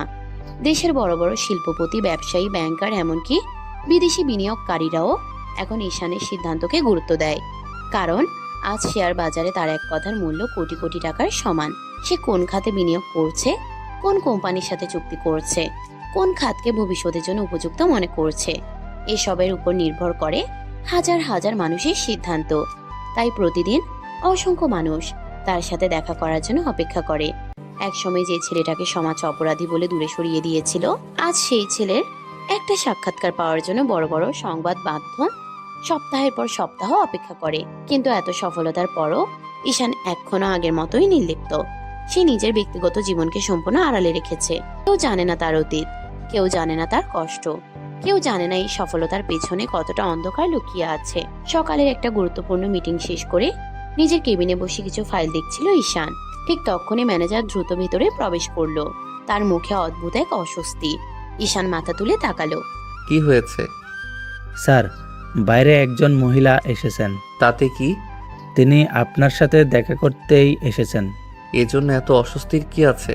স্যার, উনি বলছেন উনি আপনার মা। কয়েক সেকেন্ডের জন্য পুরো কেবিন নিস্তব্ধ হয়ে গেল। ঈশানের হাতে থাকা কলমটা থেমে গেল। তার চোখের দৃষ্টি বদলে গেল, কিন্তু মুহূর্তের মধ্যেই সে নিজেকে সামলে নিল। ওনাকে ভেতরে পাঠান। ম্যানেজার মাথা নেড়ে বেরিয়ে গেল। পৃথিবীতে এমন কিছু মানুষ থাকে যাদের দেখলে মানুষ যতই শক্ত হোক না কেন হৃদয়টা কেঁপে ওঠে। মা সেই মানুষগুলোর একজন। কয়েক মুহূর্ত পর দরজা খুলল। ভেতরে প্রবেশ করলেন ঈশানের মা। অনেক শুকিয়ে গেছেন, চোখের নিচে কালি, চুলের অনেকটাই সাদা হয়ে গেছে। মনে হচ্ছে বয়স যেন কয়েক বছরে অনেকটা বেড়ে গেছে। ঈশান মাকে দেখে কিছুটা অবাক হলো, কারণ তার মা কখনো বাড়ির বাইরে তেমন বের হতেন না, বিশেষ প্রয়োজন ছাড়া কোথাও যেতেন না। আর আজ তিনি নিজের ছেলের অফিসে এসেছেন। মায়ের চোখ পড়তে ঈশানের উপর, আর সঙ্গে সঙ্গে তিনি আর নিজেকে সামলাতে পারেন না। দৌড়ে ছেলের কাছে চলে এলেন। ঈশান, বাবা আমার। এক মুহূর্তের মধ্যে তিনি ঈশানকে জড়িয়ে ধরলেন শক্ত করে, অনেক শক্ত করে, যেন আবার হারিয়ে যাবে, যেন ছেড়ে দিলেই ছেলেটা আবার দূরে চলে যাবে। বাবা, আমার ছেলেটা, আমি তোকে কত খুঁজেছি জানিস, কত রাত কেঁদেছি জানিস, কতবার দরজার দিকে তাকিয়ে থেকেছি জানিস, তুই একবারও ফিরে আসলি না কেন বাবা? মায়ের কান্নায় পুরো কেবিন ভারী হয়ে উঠল। ঈশান স্থির হয়ে দাঁড়িয়ে আছে। তার মুখে কোনো অভিব্যক্তি নেই, কিন্তু তার হাত দুটো মুষ্টিবদ্ধ হয়ে গেছে। সে ধীরে ধীরে মায়ের হাত সরিয়ে দিল। মা ভেঙে পড়া চোখে তাকালেন। বাড়ি ফিরে চল বাবা, আমাদের ক্ষমা করে দে। আমরা ভুল করেছি, ভয়ঙ্কর ভুল করেছি, কিন্তু একজন মানুষ কি জীবনে একটা ভুলের জন্য সারা জীবন শাস্তি পায়? তুই জানিস না, তোর জন্য বাড়ির সবাই কাঁদে। তোর বাবা প্রতিদিন তোকে খুঁজছে। তোর ভাই নিজের ভুলের জন্য নিজেকে ক্ষমা করতে পারে না। আর আমি তো প্রতিদিন মরে যাচ্ছি বাবা। প্রতিটা দিন, প্রতিটা রাত তোর শূন্য ঘরের দিকে তাকিয়ে, তোর পুরনো ছবিগুলো বুকে জড়িয়ে তুই বাড়ি ফিরে চল বাবা, একবার ফিরে চল। আমি আর কিচ্ছু চাই না। কথাগুলো বলতে বলতে তিনি আবার কাঁদতে লাগলেন, কিন্তু ঈশান যেন নিজেকে পাথর বানিয়ে ফেলেছে। সে ধীরে ধীরে নিজের চেয়ারে গিয়ে বসলো। তারপর ফাইল খুলে বলল, আপনি বসুন। মা স্তব্ধ হয়ে গেলেন। তিনি ভেবেছিলেন ছেলে হয়তো রাগ করবে, হয়তো চিৎকার করবে, কিন্তু এই নির্লিপ্ততা, এই দূরত্ব, এটা আরো ভয়ঙ্কর। ঈশান, আমি তোর সাথে কথা বলছি বাবা। আমার কিছু গুরুত্বপূর্ণ কাজ আছে। কাজ? তোর মা এত বছর পর তোর সামনে দাঁড়িয়ে আছে, আর তোর কাছে কাজ বেশি গুরুত্বপূর্ণ? ঈশান ধীরে ধীরে মাথা তুলল। তার চোখে কোনো রাগ নেই, কিন্তু সেই শান্ত চোখ দুটোতেই যেন হাজারটা কষ্ট জমে আছে। একজন মানুষ যখন একা হয়ে যায় তখন তাকে কাজকেই সঙ্গী বানাতে হয়। আমিও তাই করেছি। আজ আমি যেখানে আছি সেখানে পৌঁছাতে আমার অনেক বছর লেগেছে, অনেক কিছু হারাতে হয়েছে, তাই দুঃখিত। আমি এখন অতীত নিয়ে আলোচনা করার অবস্থায় নেই। তাহলে তুই আমাদের কোনোদিন ক্ষমা করবি না? ক্ষমা আর আগের জায়গায় ফিরিয়ে নেওয়া এক জিনিস না। অনেক মানুষকে ক্ষমা করা যায়, কিন্তু সবাইকে জীবনে আগের জায়গায় ফিরিয়ে নেওয়া যায় না। কথাটা শুনে মায়ের চোখ থেকে অঝরে পানি পড়তে লাগলো। মনে হলো বুকের ভেতর কেউ ছুরি চালিয়ে দিল। আমি কি এতটাই দূরে চলে গেছি তোর জীবন থেকে? ঈশান কোনো উত্তর দিল না, চুপচাপ ফাইলের দিকে তাকিয়ে রইল। কখনো কখনো নীরবতাই সবচেয়ে কঠিন উত্তর হয়ে দাঁড়ায়। মা বুঝে গেলেন তার ছেলে এখনো কষ্টে আছে, এখনো সেই দিনের ক্ষত শুকায়নি। আর সেই ক্ষতের জন্য সবচেয়ে বেশি দায়ী মানুষগুলোর একজন তিনি নিজেই। কিছুক্ষণ পর কাপা কাপা পায়ে উঠে দাঁড়ালেন তিনি, আর একবার ছেলের দিকে তাকালেন। তারপর চোখের পানি মুছতে মুছতে দরজার দিকে হাঁটতে লাগলেন। আর ঈশান, সে চুপচাপ বসে রইল। কিন্তু মা বেরিয়ে যেতেই তার হাতে থাকা কলমটা ভেঙে গেল। কারণ সে যতই নিজেকে শক্ত দেখাক, মায়ের চোখের কান্না তার বুকের পুরনো ক্ষতগুলোকে আবারও রক্তাক্ত করে দিয়েছে। ঈশানের মা চলে যাওয়ার পর পুরো কেবিনটা অদ্ভুত নীরব হয়ে গেল। দরজাটা ধীরে ধীরে বন্ধ হয়ে গেল, কিন্তু সেই দরজার ওপাশে চলে যাওয়া মানুষটার কান্নার শব্দ যেন এখনো কেবিনের দেয়ালে দেয়ালে প্রতিধ্বনিত হচ্ছে। ঈশান চুপচাপ বসে আছে, সামনের ফাইল খোলা, ল্যাপটপ অন, কাজের পাহাড় জমে আছে, কিন্তু তার চোখ কোনো অক্ষর পড়ছে না। বারবার মায়ের কাঁদতে থাকা মুখটা সামনে ভেসে উঠছে। বাড়ি ফিরে চল বাবা, আমাদের ক্ষমা করে দে, আমি প্রতিদিন মরে যাচ্ছি। কথাগুলো যেন বারবার কানে বাজছে। হঠাৎ দরজায় নক পড়ল। ঈশান দ্রুত নিজেকে সামলে নিল। আসুন। ম্যানেজার ভেতরে প্রবেশ করলেন। তার মুখেও একটা বিষণ্ণতা। সে কিছুক্ষণ চুপ করে দাঁড়িয়ে রইল, তারপর ধীরে ধীরে বলল, স্যার, একটা কথা জিজ্ঞেস করব? বলুন। উনি উনি কি সত্যিই আপনার মা ছিলেন? হ্যাঁ, উনি আমার মা। তাহলে উনি এভাবে কাঁদতে কাঁদতে চলে গেলেন কেন স্যার? আপনি তো চাইলে ওনাকে একটু সময় দিতে পারতেন, অন্তত বসতে বলতেন, ওনাকে বাসায় নিয়ে যেতেন। ঈশান ধীরে ধীরে চেয়ারে হেলান দিল। চোখ দুটো হঠাৎ করে অনেকটা কঠিন হয়ে উঠল। জানেন ম্যানেজার, পৃথিবীতে সবচেয়ে বেশি কষ্ট কখন লাগে? যখন বাইরের কোনো মানুষ আপনাকে বিশ্বাস করে না। তা না, যখন আপনার নিজের মানুষগুলো আপনাকে বিশ্বাস করে না তখন। কারণ বাইরের মানুষের কাছে আপনি কিছু আশা করেন না, কিন্তু নিজের মানুষের কাছে করেন। অনেক আশা করেন, অনেক বিশ্বাস করেন, অনেক ভরসা করেন। কথাগুলো বলতে বলতে তার কণ্ঠ ভারী হয়ে উঠল। ম্যানেজার চুপচাপ শুনতে লাগলো। ঈশান আবার বলল, যেদিন পুরো পৃথিবী আমাকে অপরাধী বলেছিল সেদিন আমি কষ্ট পেয়েছিলাম ঠিকই, কিন্তু যেদিন আমার নিজের পরিবারও আমাকে অপরাধী ভেবেছিল সেদিন আমি ভেঙে গিয়েছিলাম। কারণ আমি শেষ মুহূর্ত পর্যন্ত বিশ্বাস করেছিলাম তারা অন্তত আমার কথা শুনবে, তারা অন্তত বলবে আমরা তোমাকে বিশ্বাস করি।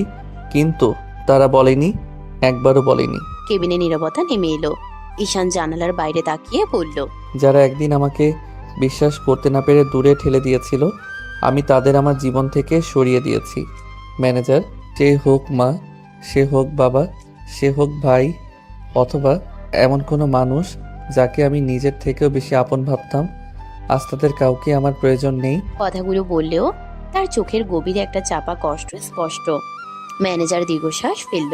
কিন্তু স্যার, রক্তের সম্পর্ক কি এভাবে মুছে ফেলা যায়? সম্পর্ক কখনো রক্ত দিয়ে টিকে থাকে না, সম্পর্ক টিকে থাকে বিশ্বাস দিয়ে। বিশ্বাসটাই যখন মরে যায় তখন সম্পর্ক শুধু একটা নাম হয়ে থাকে, এর বেশি কিছু না। ম্যানেজার আর কিছু বলতে পারল না, কারণ সে জানে এই মানুষটার জীবনের গল্পটা খুব সহজ নয়। বাইরে থেকে সবাই শুধু সফলতা দেখে, কিন্তু ভেতরের ক্ষতগুলো কেউ দেখে না। কিছুক্ষণ নীরবতার পর ম্যানেজার ফাইল খুলে বলল, স্যার, একটা গুরুত্বপূর্ণ বিষয় ছিল। বলুন। কানাডাতে আমাদের কিছু জরুরি কাজ রয়েছে। কয়েকটা বিদেশি প্রজেক্ট নিয়ে আলোচনা করতে হবে, নতুন বিনিয়োগকারীদের সাথে বৈঠক আছে। এছাড়া প্রযুক্তি খাতের একটা বড় চুক্তি চূড়ান্ত করতে হবে। ঈশান মনোযোগ দিয়ে শুনল। ম্যানেজার আবার বলল, আমরা যদি এই প্রজেক্টগুলো সফলভাবে সম্পন্ন করতে পারি তাহলে উত্তর আমেরিকার বাজারে আমাদের অবস্থান আরও শক্ত হবে। তবে আপনার উপস্থিত খুবই গুরুত্বপূর্ণ। ঠিক আছে, ব্যবস্থা করুন। আগামী সপ্তাহের মধ্যে পুরো পরিকল্পনা আমার টেবিলে চাই। ফ্লাইট, মিটিং, বিনিয়োগকারীদের তালিকা, সম্ভাব্য অংশীদার, সব কিছুর বিস্তারিত রিপোর্ট তৈরি করবেন। জি স্যার। আর একটা বিষয়, কানাডার সফরটা শুধু আনুষ্ঠানিকতার জন্য হবে না। আমি চাই ওখানে নতুন শাখা সম্প্রসারণের সম্ভাবনাও খতিয়ে দেখা হোক। আমরা এখন এমন পর্যায়ে আছি যেখানে শুধু বর্তমান ধরে রাখলে হবে না, আরও সামনে যেতে হবে, আরও বড় হতে হবে। এই কারণেই আপনি আজ এই জায়গায় স্যার, যেখানে অন্যরা একটা লক্ষ্য পূরণ করতেই মরে যায়, সেখানে আপনি নতুন লক্ষ্য তৈরি করেন। থেমে গেলে পিছিয়ে পড়তে হয়। আমি আর পিছিয়ে পড়তে চাই না, অনেক পিছনে পড়েছিলাম, এবার শুধু সামনে এগোতে চাই। কথাগুলো বললেও ঈশানের বুকের ভেতরটা আজ অদ্ভুত ভারী। কারণ ব্যবসার হিসাব মেলানো সহজ, কিন্তু সম্পর্কের হিসাব সেটা এত সহজ নয়। দিনের শেষে সে আবার ফাইলের দিকে মন দিল, কাজে ডুবে যেতে চেষ্টা করলো। কারণ সে জানে যতক্ষণ কাজের মধ্যে থাকবে ততক্ষণ হয়তো অতীত তাকে তাড়া করতে পারবে না। কিন্তু ভাগ্য যেন অন্য কিছু ভাবছে। কারণ কানাডার এই সফর শুধু ব্যবসার সফর হয়ে থাকবে না, সেখানে এমন কিছু ঘটতে চলেছে যা ঈশানের বহু বছর ধরে গড়ে তোলা দেওয়ালগুলোকে আবারও নাড়িয়ে দিতে পারে। এক সপ্তাহ পর কানাডার আকাশ আজও বরফে ঢাকা। শহরের আধুনিক বিল্ডিংগুলো কাচের মতো ঝকঝকে আলোয় ঝলমল করছে। ঈশান এসেছে তার নির্ধারিত ব্যবসায়িক সফরে।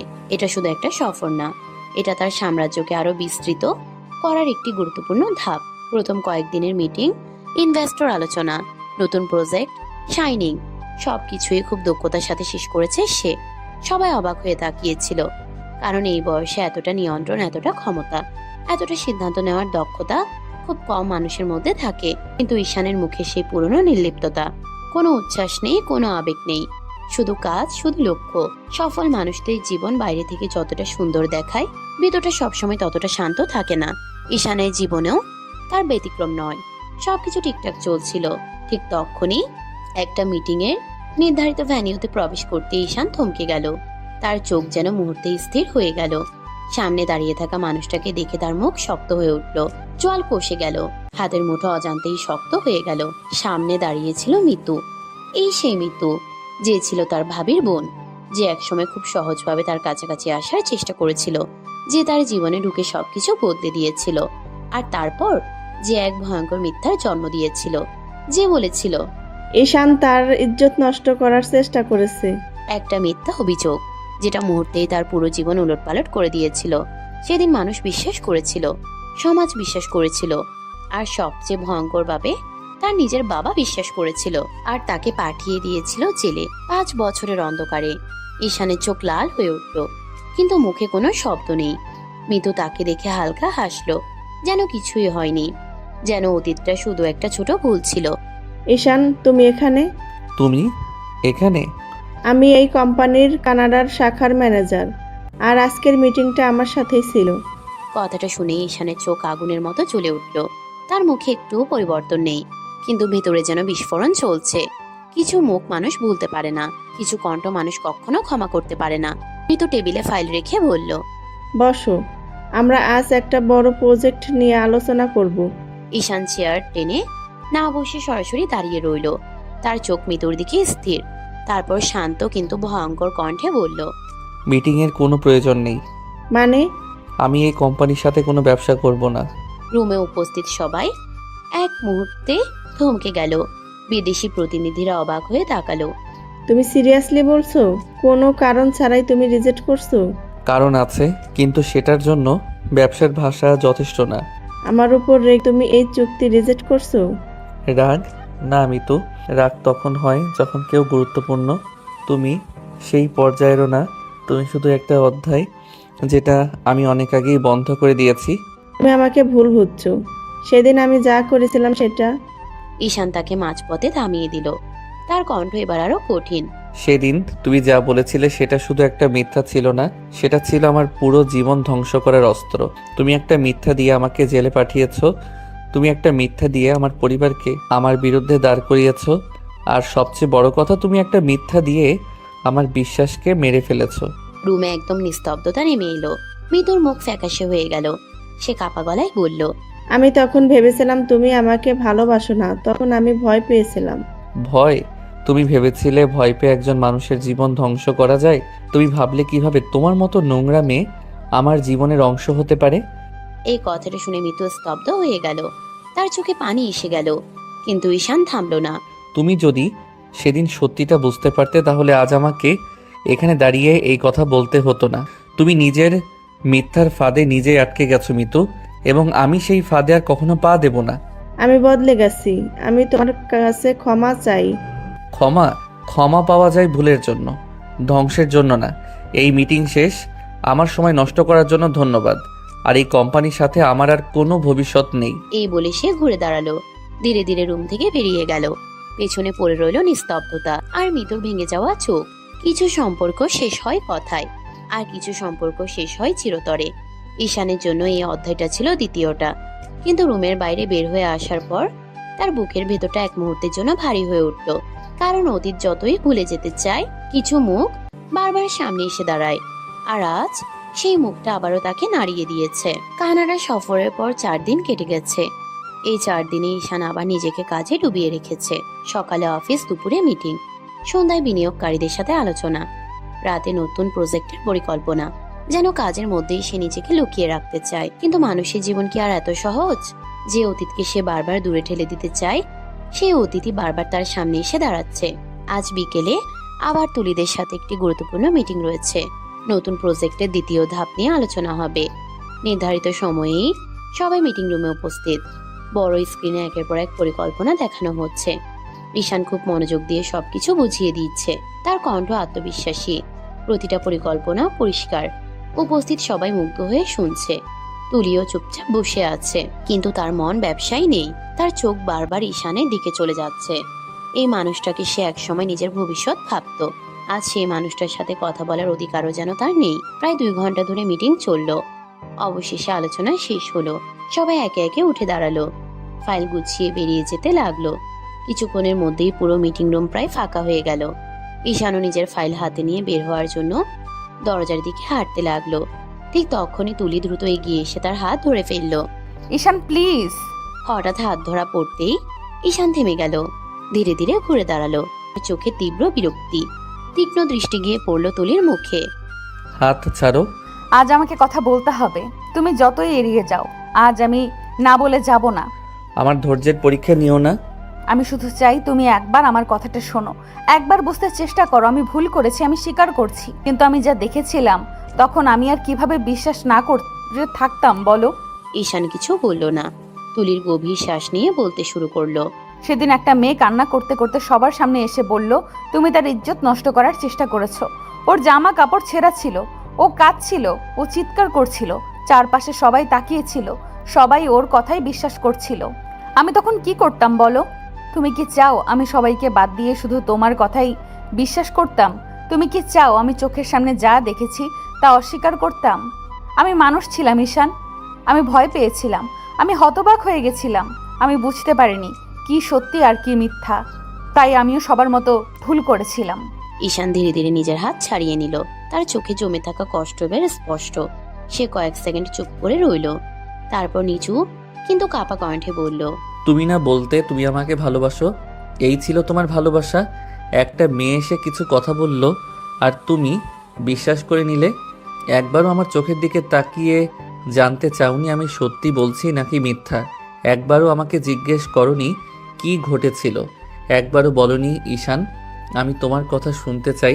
তুমি সরাসরি বিচার করে ফেলেছিলে। আমি কি করতাম বলো? যে অবস্থায় ওকে দেখেছিলাম সেখানে কিভাবে সন্দেহ করতাম? আমার জায়গায় তুমি থাকলেও একই কাজ করতে। যদি কেউ কাঁদতে কাঁদতে এসে বলতো আমি এমন একটা কাজ করেছি, তুমিও আমাকে অবিশ্বাস করতে। না, কখনোই না। আমি কখনো তোমাকে অবিশ্বাস করতাম না, কারণ আমি তোমাকে ভালোবাসতাম। শুধু ভালোবাসতাম না, বিশ্বাসও করতাম। বিশ্বাস আর ভালোবাসা আমার কাছে আলাদা কিছু ছিল না। তুমি যদি পুরো পৃথিবীর বিপক্ষে দাঁড়িয়ে বলতে তুমি নির্দোষ, তাহলে আমি পুরো পৃথিবীর বিরুদ্ধে দাঁড়াতাম, কিন্তু তোমার পাশে থাকতাম, কারণ আমি তোমাকে চিনতাম, তোমাকে বিশ্বাস করতাম। তুলির কান্না আরো বেড়ে গেল। ঈশান থামলো না। বহু বছরে জমে থাকা কষ্ট যেন আজ বেরিয়ে আসছে। জানো সবচেয়ে বেশি কষ্ট কোথায় পেয়েছিলাম? জেলে যাওয়ার সময় না, মানুষের অপমান শুনে না, সবচেয়ে বেশি কষ্ট পেয়েছিলাম যখন শুনেছিলাম তুমিও আমাকে বিশ্বাস করনি। কারণ আমি ভেবেছিলাম পুরো পৃথিবী না থাকলেও তুমি থাকবে, কিন্তু তুমিও চলে গেলে। সেদিন বুঝেছিলাম আমি সত্যি একা। আমি তোমাকে হারাতে চাইনি ঈশান, আমি সত্যিই বুঝতে পারিনি। আমি পরে যখন সত্যিটা জানতে পারলাম তখন অনেক দেরি হয়ে গেছে। আমি নিজেকে আজও ক্ষমা করতে পারিনি, একদিনও শান্তিতে ঘুমাতে পারিনি। আমি প্রতিদিন নিজেকে দোষ দিই, প্রতিদিন ভাবি যদি একবার তোমার কথা শুনতাম, যদি একবার তোমার পাশে দাঁড়াতাম, তাহলে আজ সব কিছু অন্যরকম হতো। ঈশান চোখ বন্ধ করলো। তার বুকটাও ভারী হয়ে উঠেছে, কিন্তু সে নিজেকে সামলে নিল। হয়তো হয়তো সব কিছু অন্যরকম হতো। হয়তো আজ আমাকে 5 বছর জেলে থাকতে হতো না। হয়তো নিজের পরিবার হারাতে হতো না। হয়তো নিজের জীবনটা নতুন করে গড়তে হতো না। হয়তো আমরা আজ অপরিচিত হয়ে দাঁড়িয়ে থাকতাম না। তুলির কান্নার শব্দে পুরো রুম ভারী হয়ে উঠল, কিন্তু ঈশানের মুখ আবার ধীরে ধীরে কঠিন হয়ে গেল। কিন্তু বাস্তবতা হলো এসব কিছুই হয়নি। যা হওয়ার ছিল তা হয়ে গেছে। আর কিছু ক্ষতি এমন হয় যা শুধু সরি বলে পূরণ করা যায় না। তাহলে কি কোনো দিনও আমাকে ক্ষমা করবে না? ক্ষমা আর আগের জায়গায় ফিরিয়ে নেওয়া এক জিনিস নয় তুলি। এই কথাটা বলেই সে ঘুরে দাঁড়ালো। তুলি চোখ ভরা পানি নিয়ে দাঁড়িয়ে রইল। আর ঈশান ধীরে ধীরে মিটিং রুম থেকে বেরিয়ে গেল। কিন্তু তার বুকের ভেতরেও আজ পুরনো ক্ষতগুলো আবার নতুন করে জেগে উঠেছে। কারণ কিছু মানুষকে ভুলে যাওয়া যায়, কিন্তু কিছু স্মৃতিকে কখনো পুরোপুরি মুছে ফেলা যায় না। মিটিং রুম থেকে বেরিয়ে আসার পরও ঈশানের মাথার ভেতর তুলির কথাগুলো ঘুরপাক খাচ্ছিল। সে দ্রুত নিজের কেবিনে ঢুকে দরজা বন্ধ করে দিল। মুখে যতই কঠোরতা থাকুক, ভেতরে ভেতরে আজ সে অস্থির। টেবিলের সামনে গিয়ে চেয়ারে বসলো, সামনের ফাইলটা খুললো, কিন্তু কোনো কিছুতেই মন বসছে না। বারবার ভেসে উঠছে তুলির কান্না ভেজা মুখ। আমি নিজেকে আজও ক্ষমা করতে পারিনি। আমি তোমাকে হারাতে চাইনি, একবার ক্ষমা করে দাও। ঈশান বিরক্ত হয়ে ফাইল বন্ধ করে দিল। কেন বারবার আমার সামনে আসছো তুলি? কেন পুরনো ক্ষতগুলো আবার জাগিয়ে তুলছো? ঠিক তখনই ধরাম করে দরজা খুলে ভেতরে ঢুকলো ম্যানেজার। লোকটার মুখে ভয় আর অস্থিরতা স্পষ্ট। হাঁপাতে হাঁপাতে বলল, স্যার স্যার একটা খবর আছে। কি হয়েছে? স্যার, তুলি ম্যাডাম করিডোরে অজ্ঞান হয়ে পড়ে গেছেন। কি বলছেন? জি স্যার, হঠাৎ করেই পড়ে গেছেন। সবাই জড়ো হয়ে গেছে, কিন্তু কেউ ওনার শরীরে হাত দিতে সাহস পাচ্ছে না। কথাটা শেষ হওয়ার আগেই ঈশান চেয়ার ছেড়ে বেরিয়ে গেল। এমন গতিতে বের হলো যে ম্যানেজার পর্যন্ত অবাক হয়ে গেল। হৃদয় যতই অস্বীকার করুক, কিছু মানুষকে নিয়ে উদ্বেগ কখনো মরে না। করিডোরে পৌঁছাতেই ভিড় চোখে পড়ল। অনেক কর্মচারী দাঁড়িয়ে আছে, সবাই উদ্বিগ্ন। মেঝেতে অচেতন হয়ে পড়ে আছে তুলি। তার মুখ ফ্যাকাশে, চোখ বন্ধ, চুলগুলো এলোমেলো হয়ে মুখের উপর পড়ে আছে। ঈশানের বুকটা ধক করে উঠল। এক মুহূর্তের জন্য তার মনে পড়ে গেল বহু বছর আগে সেই দিনগুলো, যখন তুলি সামান্য অসুস্থ হলেও সে অস্থির হয়ে যেত, কিন্তু পরের মুহূর্তেই সে বাস্তবে ফিরে এলো। সবার দিকে তাকিয়ে গম্ভীর কণ্ঠে বলল, সবাই সরে দাঁড়ান। লোকজন দ্রুত রাস্তা করে দিল। ঈশান নিচে বসে তুলির মুখের দিকে তাকালো। কোনো সাড়া নেই। সে আর এক মুহূর্তও দেরি করলো না। সাবধানে তুলিকে 2 হাতে তুলে নিল। মুহূর্তের মধ্যে পুরো অফিস স্তব্ধ হয়ে গেল। কেউ বিশ্বাস করতে পারছে না যে মানুষটা কারোর সাথে তেমন মিশে না, সে মানুষটাই এখন সবচেয়ে বেশি অস্থির। ম্যানেজার অবাক হয়ে বলল, স্যার, হাসপাতালে নিয়ে যাব? আমার গাড়ি বের করুন এখনই। কিছুক্ষণের মধ্যেই গাড়ি অফিস থেকে বেরিয়ে গেল। গাড়ির পেছনের সিটে তুলি মাথা রেখে শুয়ে আছে, আর তার পাশে বসে আছে ঈশান। চোখে স্পষ্ট দুশ্চিন্তা। সে বারবার তুলির দিকে তাকাচ্ছে। তুলি, শুনতে পাচ্ছ? কোনো উত্তর নেই। ঈশান মুঠো করে হাত চেপে ধরল। মানুষ কখনো কখনো নিজের অনুভূতিকে যতই অস্বীকার করুক, বিপদের সময় সত্যিটা সামনে চলে আসে। কিছুক্ষণ পর গাড়ি এসে থামলো ঈশানের বিশাল বাড়ির সামনে। ম্যানেজার অবাক হয়ে গেল। স্যার, হাসপাতালে না গিয়ে এখানে? ডাক্তারকে বাড়িতে আসতে বলুন। জি স্যার।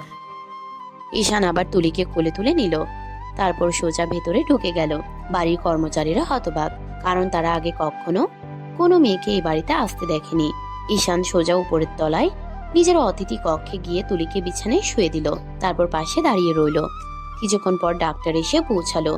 সম্পূর্ণ পরীক্ষা করার পর ডাক্তার বললেন, চিন্তার কিছুই নেই, অনেক বেশি মানসিক চাপ, অনিয়মিত খাওয়া আর ঘুমের অভাবের কারণে অজ্ঞান হয়ে গেছেন। ওনার বিশ্রামের প্রয়োজন, আর মানসিকভাবে খুব ভেঙে পড়েছেন মনে হচ্ছে। ডাক্তার চলে যাওয়ার পর পুরো রুমে নীরবতা নেমে এলো। ঈশান জানালার পাশে গিয়ে দাঁড়ালো। কিছুক্ষণ পর তার দৃষ্টি আবার তুলির দিকে গেল। অচেতন অবস্থাতেও মেয়েটার চোখের কোণে শুকনো অশ্রুর দাগ। ঈশানের বুকের ভিতর অদ্ভুত একটা অনুভূতি হলো। সে ধীরে ধীরে বিছানার কাছে এগিয়ে এলো, চুপচাপ বসে রইল। হঠাৎ অচেতন অবস্থাতেই তুলি ফিসফিস করে বলল, ঈশান আমাকে ছেড়ে যেও না, আমি সত্যিই তোমাকে হারাতে চাইনি। কথাগুলো শুনে ঈশান স্থির হয়ে গেল। তার চোখে এক মুহূর্তের জন্য পুরনো দিনের ছায়া ফুটে উঠল, কিন্তু সে দ্রুত মুখ ফিরিয়ে নিল। অনেক দেরি করে ফেলেছো তুলি, অনেক দেরি। রুমের বাইরে তখন সন্ধ্যার আলো ধীরে ধীরে মিলিয়ে যাচ্ছে, আর ভেতরে দুজন মানুষ, একজন অচেতন আর একজন নিজের হৃদয়ের সাথে যুদ্ধ করছে। কারণ সে বুঝতে পারছে, যতই নিজেকে শক্ত দেখাক, তুলিকে নিয়ে তার ভেতরের অনুভূতিগুলো এখনো পুরোপুরি শেষ হয়ে যায়নি। রাত অনেক গভীর, বাইরের নিস্তব্ধতা, চারপাশে শুধু হালকা বাতাসের শব্দ। ঈশানের বিশাল বাড়ির উপরের তলার অতিথি কক্ষটায় মৃদু আলো জ্বলছে। রুমের এক পাশে সোফায় বসে আছে ঈশান, সামনে ল্যাপটপ খোলা, একের পর এক রিপোর্ট দেখছে। মাঝে মাঝে ফোনে কারোর সাথে ছোটখাটো ব্যবসায়িক আলোচনা করছে। দেখলে মনে হবে সে পুরোপুরি কাজে ডুবে আছে, কিন্তু বাস্তবে প্রতি কয়েক মিনিট পর পর তার চোখ বিছানার দিকে চলে যাচ্ছে, যেখানে অচেতন অবস্থায় শুয়ে আছে তুলি। কিছু মানুষের প্রতি যতই অভিমান থাকুক, তাদের বিপদে মানুষ নিজের মনকে পুরোপুরি অস্বীকার করতে পারে না। হঠাৎ বিছানায় শুয়ে থাকা তুলির আঙ্গুল নড়ল, তারপর ধীরে ধীরে চোখ খুলল। মাথাটা ভারী লাগছে, চারপাশ ঝাপসা। কয়েক সেকেন্ড পর ধীরে ধীরে সব পরিষ্কার হতে শুরু করলো। তুলি এদিক ওদিক তাকালো। অচেনা একটা রুম, দামি আসবাবপত্র, পরিপাটি পরিবেশ। তারপর চোখ গিয়ে থামলো সোফার দিকে, আর সঙ্গে সঙ্গে সে অবাক হয়ে গেল। সোফায় বসে ল্যাপটপে কাজ করছে ঈশান। তুলি কিছুক্ষণ স্থির হয়ে তাকিয়ে রইল, তার বুকের ভেতরটা কেঁপে উঠল। তাহলে এটা কি ঈশানের বাড়ি? তাহলে সে তাকে এখানে নিয়ে এসেছে? কিছুক্ষণ পর তুলি ধীরে ধীরে উঠে বসলো। ওঠার সময় সামান্য শব্দ হলো। ঈশান সঙ্গে সঙ্গে মাথা তুলে তাকালো, দেখলো তুলির জ্ঞান ফিরেছে। সে ল্যাপটপ বন্ধ করে টেবিলে রাখলো, তারপর শান্ত গলায় বলল, এখন কেমন লাগছে? তুলি কিছুক্ষণ তার দিকে তাকিয়ে রইল। মনে হচ্ছে বহুদিন পর এই মানুষটার কণ্ঠে উদ্বেগের আভাস শুনছে। এখন অনেকটা ভালো লাগছে। ডাক্তার বলেছে অতিরিক্ত মানসিক চাপ আর অনিয়মের কারণে এমন হয়েছে। নিজের যত্ন নিতে শিখো। নিজের যত্ন নেওয়ার মতো তেমন কিছু আর বাকি নেই। ঈশান কথাটার উত্তর দিল না। তুলি ধীরে ধীরে বিছানা থেকে নামলো, তারপর দরজার দিকে হাঁটতে শুরু করলো। ঈশানের ব্রু কুঁচকে বলল, কোথায় যাচ্ছ? হোটেলে। হোটেলে মানে? নিজের বাড়িতে যাও। তুলি কয়েক সেকেন্ড চুপ করে রইল, তারপর এমন একটা হাসি দিল যেটা দেখে মানুষের বুক ভারী হয়ে যায়। বাড়ি? কোন বাড়ি? তোমার বাবা মার। তুলি নিচের দিকে তাকালো, তার চোখ ধীরে ধীরে ভিজে উঠল। অনেকক্ষণ চুপ থাকার পর বলল, তার আর নেই। প্রায় 5 বছর আগে একটা সড়ক দুর্ঘটনায় দুজনেই মারা গিয়েছিল। কথাটা শুনে রুমটা হঠাৎ নিস্তব্ধ হয়ে গেল। ঈশানের চোখে বিস্ময় ফুটে উঠল। সে সত্যি এটা জানতো না। তুলি জানালার দিকে তাকিয়ে বলল, মজার ব্যাপার জানো, তুমি যখন আমার জীবন থেকে হারিয়ে গেলে আমি ভাবতাম এর চেয়ে বড় শাস্তি হয়তো আর কিছু হতে পারে না, কিন্তু জীবন তখনও আমাকে আরো অনেক কিছু দেখানো বাকি রেখেছিল। তুমি চলে যাওয়ার কিছুদিন পরেই বাবা মা অ্যাক্সিডেন্ট হয়। একই দিনে দুজনকে হারিয়ে ফেললাম। একদিনেই আমি এতিম হয়ে গেলাম, একদিনেই আমার পুরো পৃথিবীটা শেষ হয়ে গেল। কথাগুলো বলতে বলতে তার চোখ দিয়ে পানি গড়িয়ে পড়ল। ঈশান চুপচাপ দাঁড়িয়ে আছে, কোনো কথা বলছে না। তুলি আবার বলল, তখন বুঝেছিলাম নিঃস্ব হওয়া কাকে বলে। তুমি ছিলে না, মা বাবাও ছিল না, চারপাশে অনেক মানুষ ছিল, কিন্তু নিজের বলার মতো কেউ ছিল না, একদম কেউ না। ঈশানের বুকের ভিতর অদ্ভুত একটা চাপা কষ্ট জমতে লাগলো। তুলি ধীরে ধীরে সোফার দিকে গিয়ে বসে পড়ল, তারপর নিচু গলায় বলল, পরে আমার মামা আমাকে কানাডায় নিয়ে যায়। তিনি আমাকে নতুন করে বাঁচতে শিখিয়েছেন, আমার পড়াশোনা শেষ করিয়েছেন, তারপর নিজের পরিচিত একটা কোম্পানিতে চাকরি পাইয়ে দেন। সেখান থেকে ধীরে ধীরে আজকের অবস্থা নিয়ে এসেছি। কিন্তু জানো, সাফল্য মানুষকে সবকিছু দেয় না, কিছু শূন্যতা কখনো পূরণ হয় না। বড় অফিস পেয়েছি, ভালো চাকরি পেয়েছি, সম্মান পেয়েছি, কিন্তু যাদের জন্য এসব পেতে ভালো লাগতো তারা কেউই পাশে নেই। মা নেই, বাবা নেই, আর তুমি তো অনেক আগেই হারিয়ে গিয়েছিলে। শেষ কথাটা বলেই তুলি মাথা নিচু করে ফেলল। রুমে আবার নীরবতা নেমে এলো। অনেকক্ষণ পর ঈশান ধীরে ধীরে বলল, আমি জানতাম না। জানার কথাও না, তোমার জীবনে আমার জায়গা অনেক আগেই শেষ হয়ে গেছে। ঈশান উত্তর দিল না, জানালার বাইরে তাকালো। তার নিজের জীবনও তো খুব একটা আলাদা ছিল না। সেও হারিয়েছে, সেও একা ছিল, সেও দীর্ঘ সময় নিজের মানুষদের ছাড়া বেঁচেছে। কখনো কখনো দুজন মানুষের কষ্ট আলাদা হলেও তাদের নিঃসঙ্গতা এক হয়ে যায়। রাত আরো গভীর হতে লাগলো, আর সে নীরব রাতের মধ্যে বহু বছর পর প্রথমবারের মতো ঈশান বুঝতে পারলো তুলিও এই কয়েক বছরে খুব কম কষ্ট পায়নি, কিন্তু তবুও অতীতের ক্ষতগুলো এখনো এত গভীর যে সেগুলোকে সহজে মুছে ফেলা সম্ভব নয়। রাত তখন আরো গভীর হয়েছে। রুমের ভিতর অদ্ভুত এক নীরবতা। দুজনেই নিজেদের অতীতের কথা বলতে বলতে যেন কিছুটা ক্লান্ত হয়ে পড়েছে। তুলি মাথা নিচু করে বসে আছে, আর ঈশান জানালার পাশে দাঁড়িয়ে বাইরে তাকিয়ে আছে। কিছুক্ষণ নীরব থাকার পর ঈশান ধীরে ধীরে বলল, এখন আর হোটেলে যাওয়ার দরকার নেই। যতদিন তোমার এখানে কাজ থাকবে ততদিন আমার বাসাতেই থাকতে পারো। না, তার প্রয়োজন নেই। আমি হোটেলেই চলে যাব। আমাদের কোম্পানির বাকি প্রতিনিধিরাও তো সেখানেই আছে। আমি একাই বা আলাদা থাকবো কেন? কারণ তোমার অবস্থা আমি দেখেছি। তুমি ঠিকমতো খাচ্ছ না, ঘুমাচ্ছ না, তার উপর আজ অজ্ঞান হয়ে গেলে। তুমি কি সব সময় এত জেদি ছিলে, নাকি গত কয়েক বছরে আরও বেড়েছে? একা একটা মেয়ে প্রতিদিন হোটেলে থাকবে সেটা আমি ঠিক মনে করছি না। আর এই নিয়ে আমার সাথে তর্ক করারও দরকার নেই। বেশি কথা বাড়াবে না। আগে ফ্রেশ হয়ে আসো, তারপর নিচে গিয়ে খাবার খাবে। তুলি হতভম্ব হয়ে তার দিকে তাকিয়ে রইল। অনেক বছর আগেও ঈশান এমনই ছিল। যখন কোনো বিষয়ে সিদ্ধান্ত নিত তখন আর কারো কথা শুনতো না। তুলির অজান্তেই ঠোঁটের কোণে হালকা হাসি ফুটে উঠল, কিন্তু দ্রুত সেটা লুকিয়ে ফেলল। ঠিক আছে, আমি ফ্রেশ হয়ে আসছি। এই বলে সে ওয়াশরুমের দিকে চলে গেল। ঈশানও ধীরে ধীরে রুম থেকে বের হয়ে নিচে নেমে এলো। নিচে নেমে এসে দেখলো কয়েকজন কর্মচারী দাঁড়িয়ে আছে। তারা সবাই কৌতূহলী চোখে উপরের সিঁড়ির দিকে তাকিয়ে আছে। ঈশানকে দেখে সবাই দ্রুত সোজা হয়ে দাঁড়ালো, কিন্তু মুখের কৌতূহল লুকাতে পারলো না। এই বাড়িতে বহু বছর ধরে কাজ করছে সবাই, কিন্তু তারা কখনো কোনো মেয়েকে এই বাড়িতে থাকতে দেখেনি, এমনকি কোনো নারী অতিথিকেও না। তাই আজকের ঘটনা তাদের কাছে প্রায় অবিশ্বাস্য। একজন বয়স্ক কর্মচারী ধীরে ধীরে বলল, স্যার, ডক্টর কি বলেছেন? ম্যাডাম এখন কেমন আছেন? এখন অনেকটা ভালো, চিন্তার কিছু নেই। লোকটা মাথা নেড়ে সরে গেল, কিন্তু সবাই নিজেদের মধ্যে ফিসফিস শুরু করে দিল।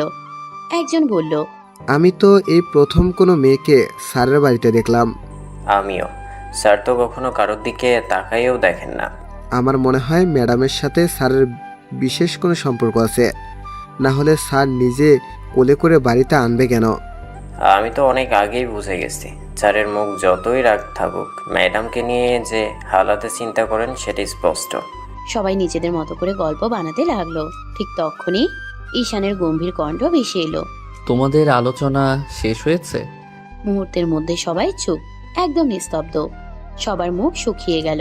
ঈশান কিছুক্ষণ তাদের দিকে তাকিয়ে থেকে বলল, কাজ থাকলে কাজ করো, না থাকলে বিশ্রাম নাও।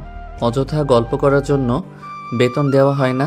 সবাই মাথা নিচু করে দ্রুত সরে গেল, কিন্তু ভেতরে ভেতরে তাদের কৌতূহল আরো বেড়ে গেল। কিছুক্ষণ পর তুলি সিঁড়ি বেয়ে নিচে নামলো। সাদা রঙের সাধারণ পোশাকে তাকে খুব শান্ত লাগছে।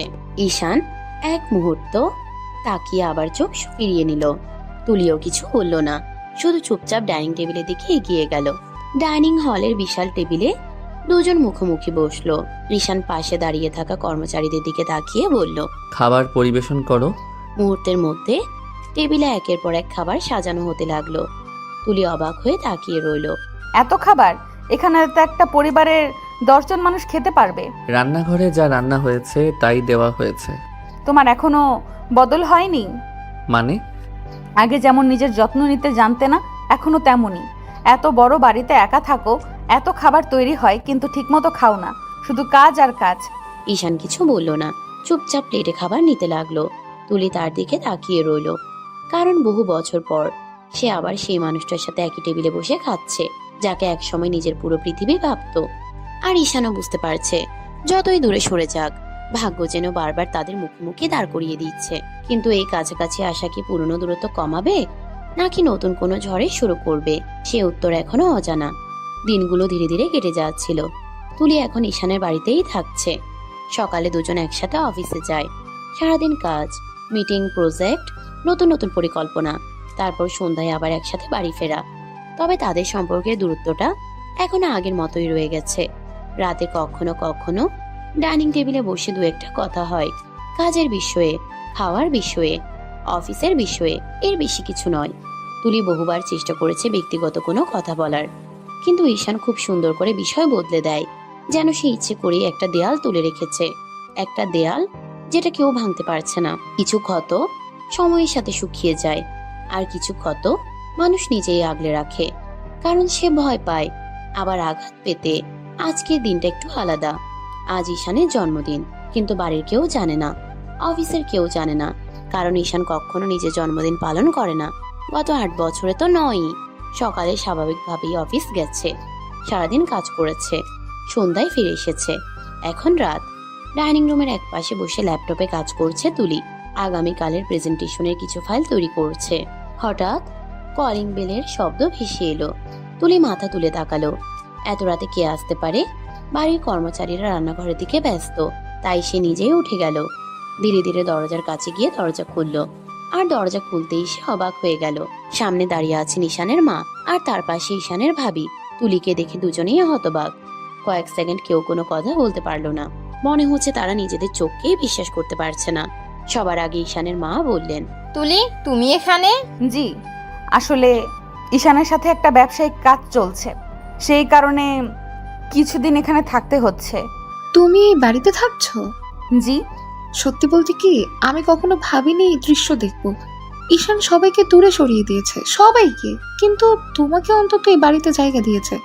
এটাই আমাদের কাছে অনেক বড় ব্যাপার। বাবা, ঈশান সবাইকে মাফ করে দিল, শুধু আমরা হয়তো এখনো বাকি রয়ে গেলাম। ও তোমাকে নিজের বাড়িতে থাকতে দিয়েছে, তোমার বিপদের সময় নিজের হাতে দেখাশোনা করেছে, কিন্তু নিজের মাকে এখনোই কাছে টানতে পারলো না। মনে হয় আমাদের ভুলটা এত বড় ছিল যে ও এখনো ভুলতে পারেনি। খালাম্মা, ঈশান অনেক কষ্ট পেয়েছে। জানি মা, খুব ভালো করেই জানি। প্রতিটা রাত আমি সেই কষ্টের কথা ভেবে কেঁদেছি, কিন্তু একজন মা কতদিন নিজের সন্তানের অভিমান সহ্য করতে পারে বলো? আমি শুধু একবার আমার ছেলেটাকে আগের মতো দেখতে চাই। কার সাথে কথা বলছো তুলি? সবার দৃষ্টি সিঁড়ির দিকে চলে গেল। ঈশান নিচে নামতে নামতে থেমে গেল। মাকে আর ভাবিকে দেখে তার মুখ শক্ত হয়ে গেল। কয়েক মুহূর্ত নীরবতা, কেউ কোনো কথা বলছে না। ঈশানের মা ছেলের দিকে তাকিয়ে আছেন, চোখে হাজারটা অনুভূতি, অপেক্ষা, ভালোবাসা, অপরাধবোধ আর গভীর কষ্ট। কেমন আছিস বাবা? ভালো। আজ তোর জন্মদিন, তাই এসেছি। অন্তত পক্ষে আজকের দিনে তোকে একবার দেখবো বলে। ঈশানের চোখে বিস্ময় ফুটে উঠল। সে নিজেই ভুলে গিয়েছিল আজ তার জন্মদিন। যে মানুষ বহু বছর ধরে নিজের অনুভূতিগুলোকে চাপা দিয়ে রাখে, সে এক সময় নিজের বিশেষ দিনগুলোকেও গুরুত্ব দেওয়া বন্ধ করে দেয়। ঈশানের মা কাপা হাতে একটা ছোট বাক্স এগিয়ে দিলেন। এটা তোর জন্য এনেছি, জানি তুই হয়তো নিবি না, তবু একজন মা হিসেবে এনেছি। ঈশান বাক্সটার দিকে তাকিয়ে রইল। মনে পড়ে গেল ছোটবেলার প্রতি জন্মদিনে মা নিজ হাতে তাকে উপহার দিতেন, আর সে ছোট বাচ্চার মতো খুশি হয়ে যেত। আজ এত বছর পর একই মানুষ সামনে দাঁড়িয়ে, কিন্তু সম্পর্কটা আর আগের জায়গায় নেই। বাবা, আজ অন্তত আমাদের ফিরিয়ে দিস না, আজ অন্তত একটু সময় দে, শুধু আজকের জন্য। তুলিও নিঃশব্দে সব দেখছে। তার মনে হচ্ছে আজকের রাতটা হয়তো ঈশানের জীবনের একটা বড় মোড় হয়ে উঠতে পারে, কারণ একদিকে তার বহু বছরের অভিমান, আর অন্যদিকে একজন মায়ের চোখের জল। আর এই দুইয়ের লড়াইয়ে আজ কে জিতবে সেটা এখনো কেউ জানে না। ড্রয়িং রুমের পরিবেশটা অদ্ভুতভাবে ভারী হয়েছিল। একদিকে বহু বছরের অভিমান, অন্যদিকে বহু বছরের অপেক্ষা। কেউ ঠিক বুঝতে পারছে না কি বলা উচিত। ঈশানের মা এখনো ছেলের দিকে তাকিয়ে আছেন, যেন চোখ সরালেই আবার হারিয়ে যাবে। ভাবি চোখও লাল হয়ে আছে। তুলি নিঃশব্দে সবকিছু দেখছে।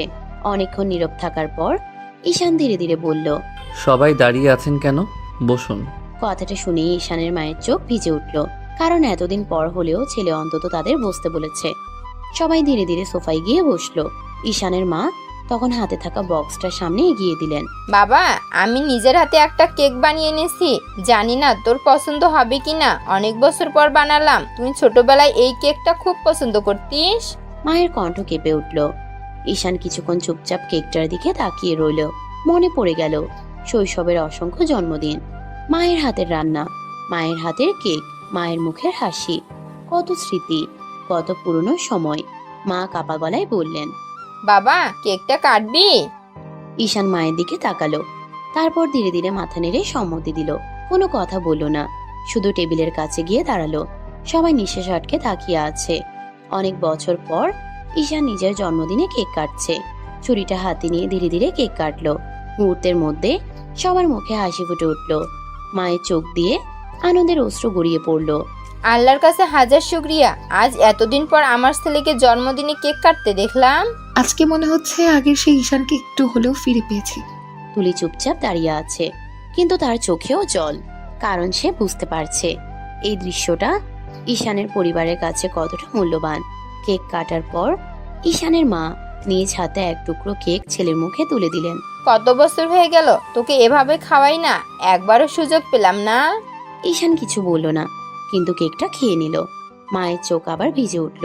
কিছুক্ষণ পর পরিবেশটা আবার ভারী হয়ে গেল, কারণ সবাই জানে সবচেয়ে গুরুত্বপূর্ণ কথাটা এখনো বলা বাকি। হঠাৎ ঈশানের বাবা না থাকলেও তার হয়ে ভাবি কথা শুরু করলো। ঈশান, আমরা সবাই তোর কাছে অপরাধী। আমরা জানি শুধু সরি বললে সব ঠিক হয়ে যাবে না, তবুও বলতে চাই আমাদের ক্ষমা করে দে। আমরা সেদিন সত্যটা বুঝতে পারিনি। আমাদের চোখের সামনে একটা মিথ্যের মুখোশ ছিল, আমরা সেই মিথ্যেকে সত্যি ভেবে নিয়েছিলাম একদম। কিন্তু আমাদের উচিত ছিল তোকে বিশ্বাস করা, তোকে শোনা, তোকে বোঝা। ভাবির গলা ধরে এলো। সে উঠে দাঁড়িয়ে হাত জোর করলো। আমাকে ক্ষমা করো ঈশান, আমার নিজের বোনের জন্য তোমার জীবনটা নষ্ট হয়ে গেল। আমার বোনের মিথ্যা অভিযোগের জন্য তুমি 5 বছর জেলে কাটিয়েছো। তুমি তোমার পরিবার হারিয়েছো, তোমার সম্মান হারিয়েছো, তোমার জীবনটা ধ্বংস হয়ে গিয়েছিল। আর আমি তখনও সত্যটা বুঝতে পারিনি। আমি আজও নিজেকে ক্ষমা করতে পারি না। এই বলে সে কাঁদতে শুরু করলো। পুরো রুমে স্তব্ধ, সবাই ঈশানের দিকে তাকিয়ে আছে, কিন্তু ঈশান কিছু বলল না। সে শুধু মাথা নিচু করে বসে রইল। কখনো কখনো মানুষের ভিতরে যুদ্ধ এত গভীর হয় যে কথাগুলো আর মুখ দিয়ে বের হয় না। ঠিক তখনই ঈশান উঠে দাঁড়ালো। সবাই অবাক হয়ে তার দিকে তাকালো। ঈশান কর্মচারীদের ডাকলো। সবাই শুনুন, আজ রাতে বিশেষ রান্নার ব্যবস্থা করুন। যা যা ভালো খাবার আছে সব তৈরি করুন, আর কারোর কোনো কিছুর কমতি যেন না হয়। কর্মচারীরা অবাক হয়ে গেল, কারণ তাদের স্যার সাধারণত এত আয়োজন করতে পছন্দ করেন না। একজন কর্মচারী বলল, জি স্যার, আমরা এখনই ব্যবস্থা করছি। এরপর পুরো বাড়িতে যেন উৎসবের আমেজ ছড়িয়ে পড়ল। রান্নাঘরে ব্যস্ততা শুরু হয়ে গেল। বিরিয়ানি, কাবাব, রোস্ট, রেজালা, বিভিন্ন ধরনের মিষ্টি, একটার পর একটা খাবার তৈরি হতে লাগলো। অনেকদিন পর এই বাড়িতে আবার পরিবারের গন্ধ পাওয়া যাচ্ছে। অনেকদিন পর এই বাড়ির দেয়ালগুলো আবার মানুষের হাসির শব্দ শুনছে। রাত আরো গভীর হলো। অবশেষে সবাই ডাইনিং টেবিলে একসাথে বসলো। বিশাল টেবিল, চারপাশে আলো, আর অনেকদিন পর একসাথে বসা কিছু মানুষ। মা বারবার ঈশানের প্লেটে খাবার তুলে দিচ্ছেন। এটা খা বাবা, এটা তোর ছোটবেলার প্রিয় ছিল। আর এটাও খা, তুই আগে খুব পছন্দ করতিস। এত খাবার কে খাবে? মা হয়ে গেছি তো, ছেলেকে সামনে পেলে এখনো মনে হয় কিছু খায় না। টেবিলে হালকা হাসির রেশ ছড়িয়ে পড়লো। এমনকি ঈশানের ঠোঁটের কোণেও ক্ষীণ একটা হাসি ফুটে উঠল।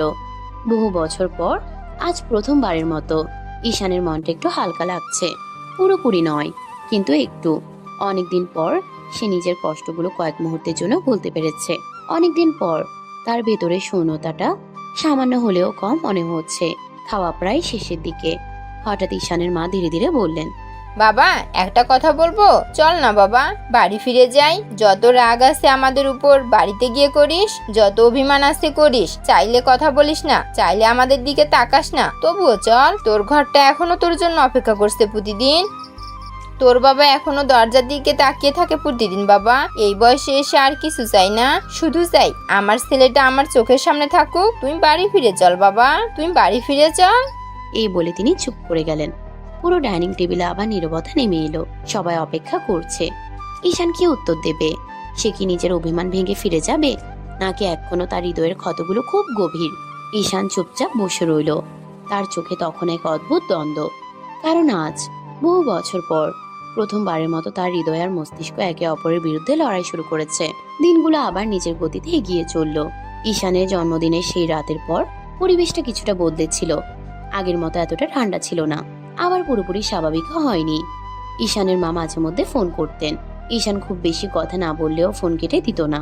এইটুকুতেই সবাই খুশি। অন্যদিকে তুলি এখন ঈশানের বাড়িতেই আছে। সকালে অফিস, সারাদিন কাজ, রাতে বাসায় ফেরা, একই ডাইনিং টেবিলে খাওয়া, মাঝে মধ্যে ছোটখাটো কথাবার্তা, সবকিছুই যেন ধীরে ধীরে সুন্দর দিকে এগোচ্ছে। কিন্তু তুলির মনে একটা ভয় প্রতিদিন বড় হচ্ছে, কারণ সে জানে তার কাজ প্রায় শেষ। আর কাজ শেষ মানেই তার চলে যাওয়ার সময়ও চলে এসেছে। কখনো কখনো মানুষ সবচেয়ে বেশি ভয় পায় বিদায়কে, বিশেষ করে যখন সে বিদায়ের পরে হয়তো আর ফিরে আসার সুযোগ থাকবে না। সেদিন রাত, ঘড়িতে প্রায় 11:30। পুরো বাড়ি প্রায় নিস্তব্ধ। ঈশান নিজের রুমে বসে কাজ করছে।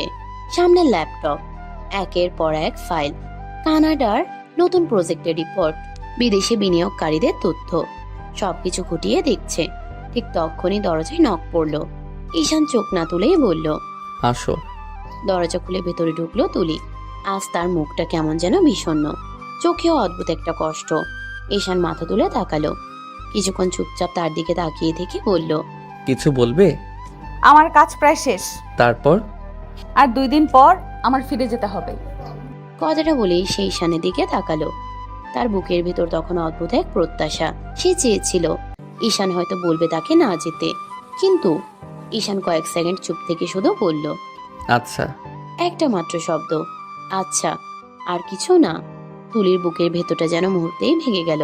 সে অপেক্ষা করলো, হয়তো এরপর কিছু বলবে, হয়তো বলবে ফিরে যেও না, হয়তো বলবে সাবধানে যেও, কিন্তু না। ঈশান আবার নিজের ফাইলের দিকে তাকিয়ে কাজ করতে শুরু করলো, যেন কথাটা খুব স্বাভাবিক, যেন এতে তার কিছুই যায় আসে না। তুলির চোখ ভিজে উঠল, কিন্তু সে সেটা লুকিয়ে ফেললো। মুখে জোর করে হাসি এনে বলল, আচ্ছা, তাহলে আমি যাই। ঈশান শুধু মাথা নেড়ে সম্মতি দিল। তুলি ধীরে ধীরে রুম থেকে বেরিয়ে গেল। দরজাটা বন্ধ হয়ে গেল, কিন্তু দরজা বন্ধ হওয়ার পরও ঈশানের হাত কিবোর্ডের উপর স্থির হয়ে রইল। কোনো কাজ এগোচ্ছে না। তার বুকের ভিতরে কেমন যেন শূন্য লাগছে। সে চোখ বন্ধ করলো, নিজেকে বোঝাতে চাইলো এটাই তো স্বাভাবিক, তুলির কাজ শেষ, তাই সে চলে যাবে, এতেই বা সমস্যা কোথায়? কিন্তু যতই নিজেকে বোঝাতে চাইলো, ভেতরের অস্থিরতাটা কমলো না। এদিকে নিজের রুমে ঢুকেই দরজা চাপিয়ে দিল তুলি, আর তারপর নিজেকে আর সামলাতে পারলো না। বিছানায় বসিয়ে কান্না শুরু করে দিল। চোখ দিয়ে একের পর এক অশ্রু গড়িয়ে পড়ছে।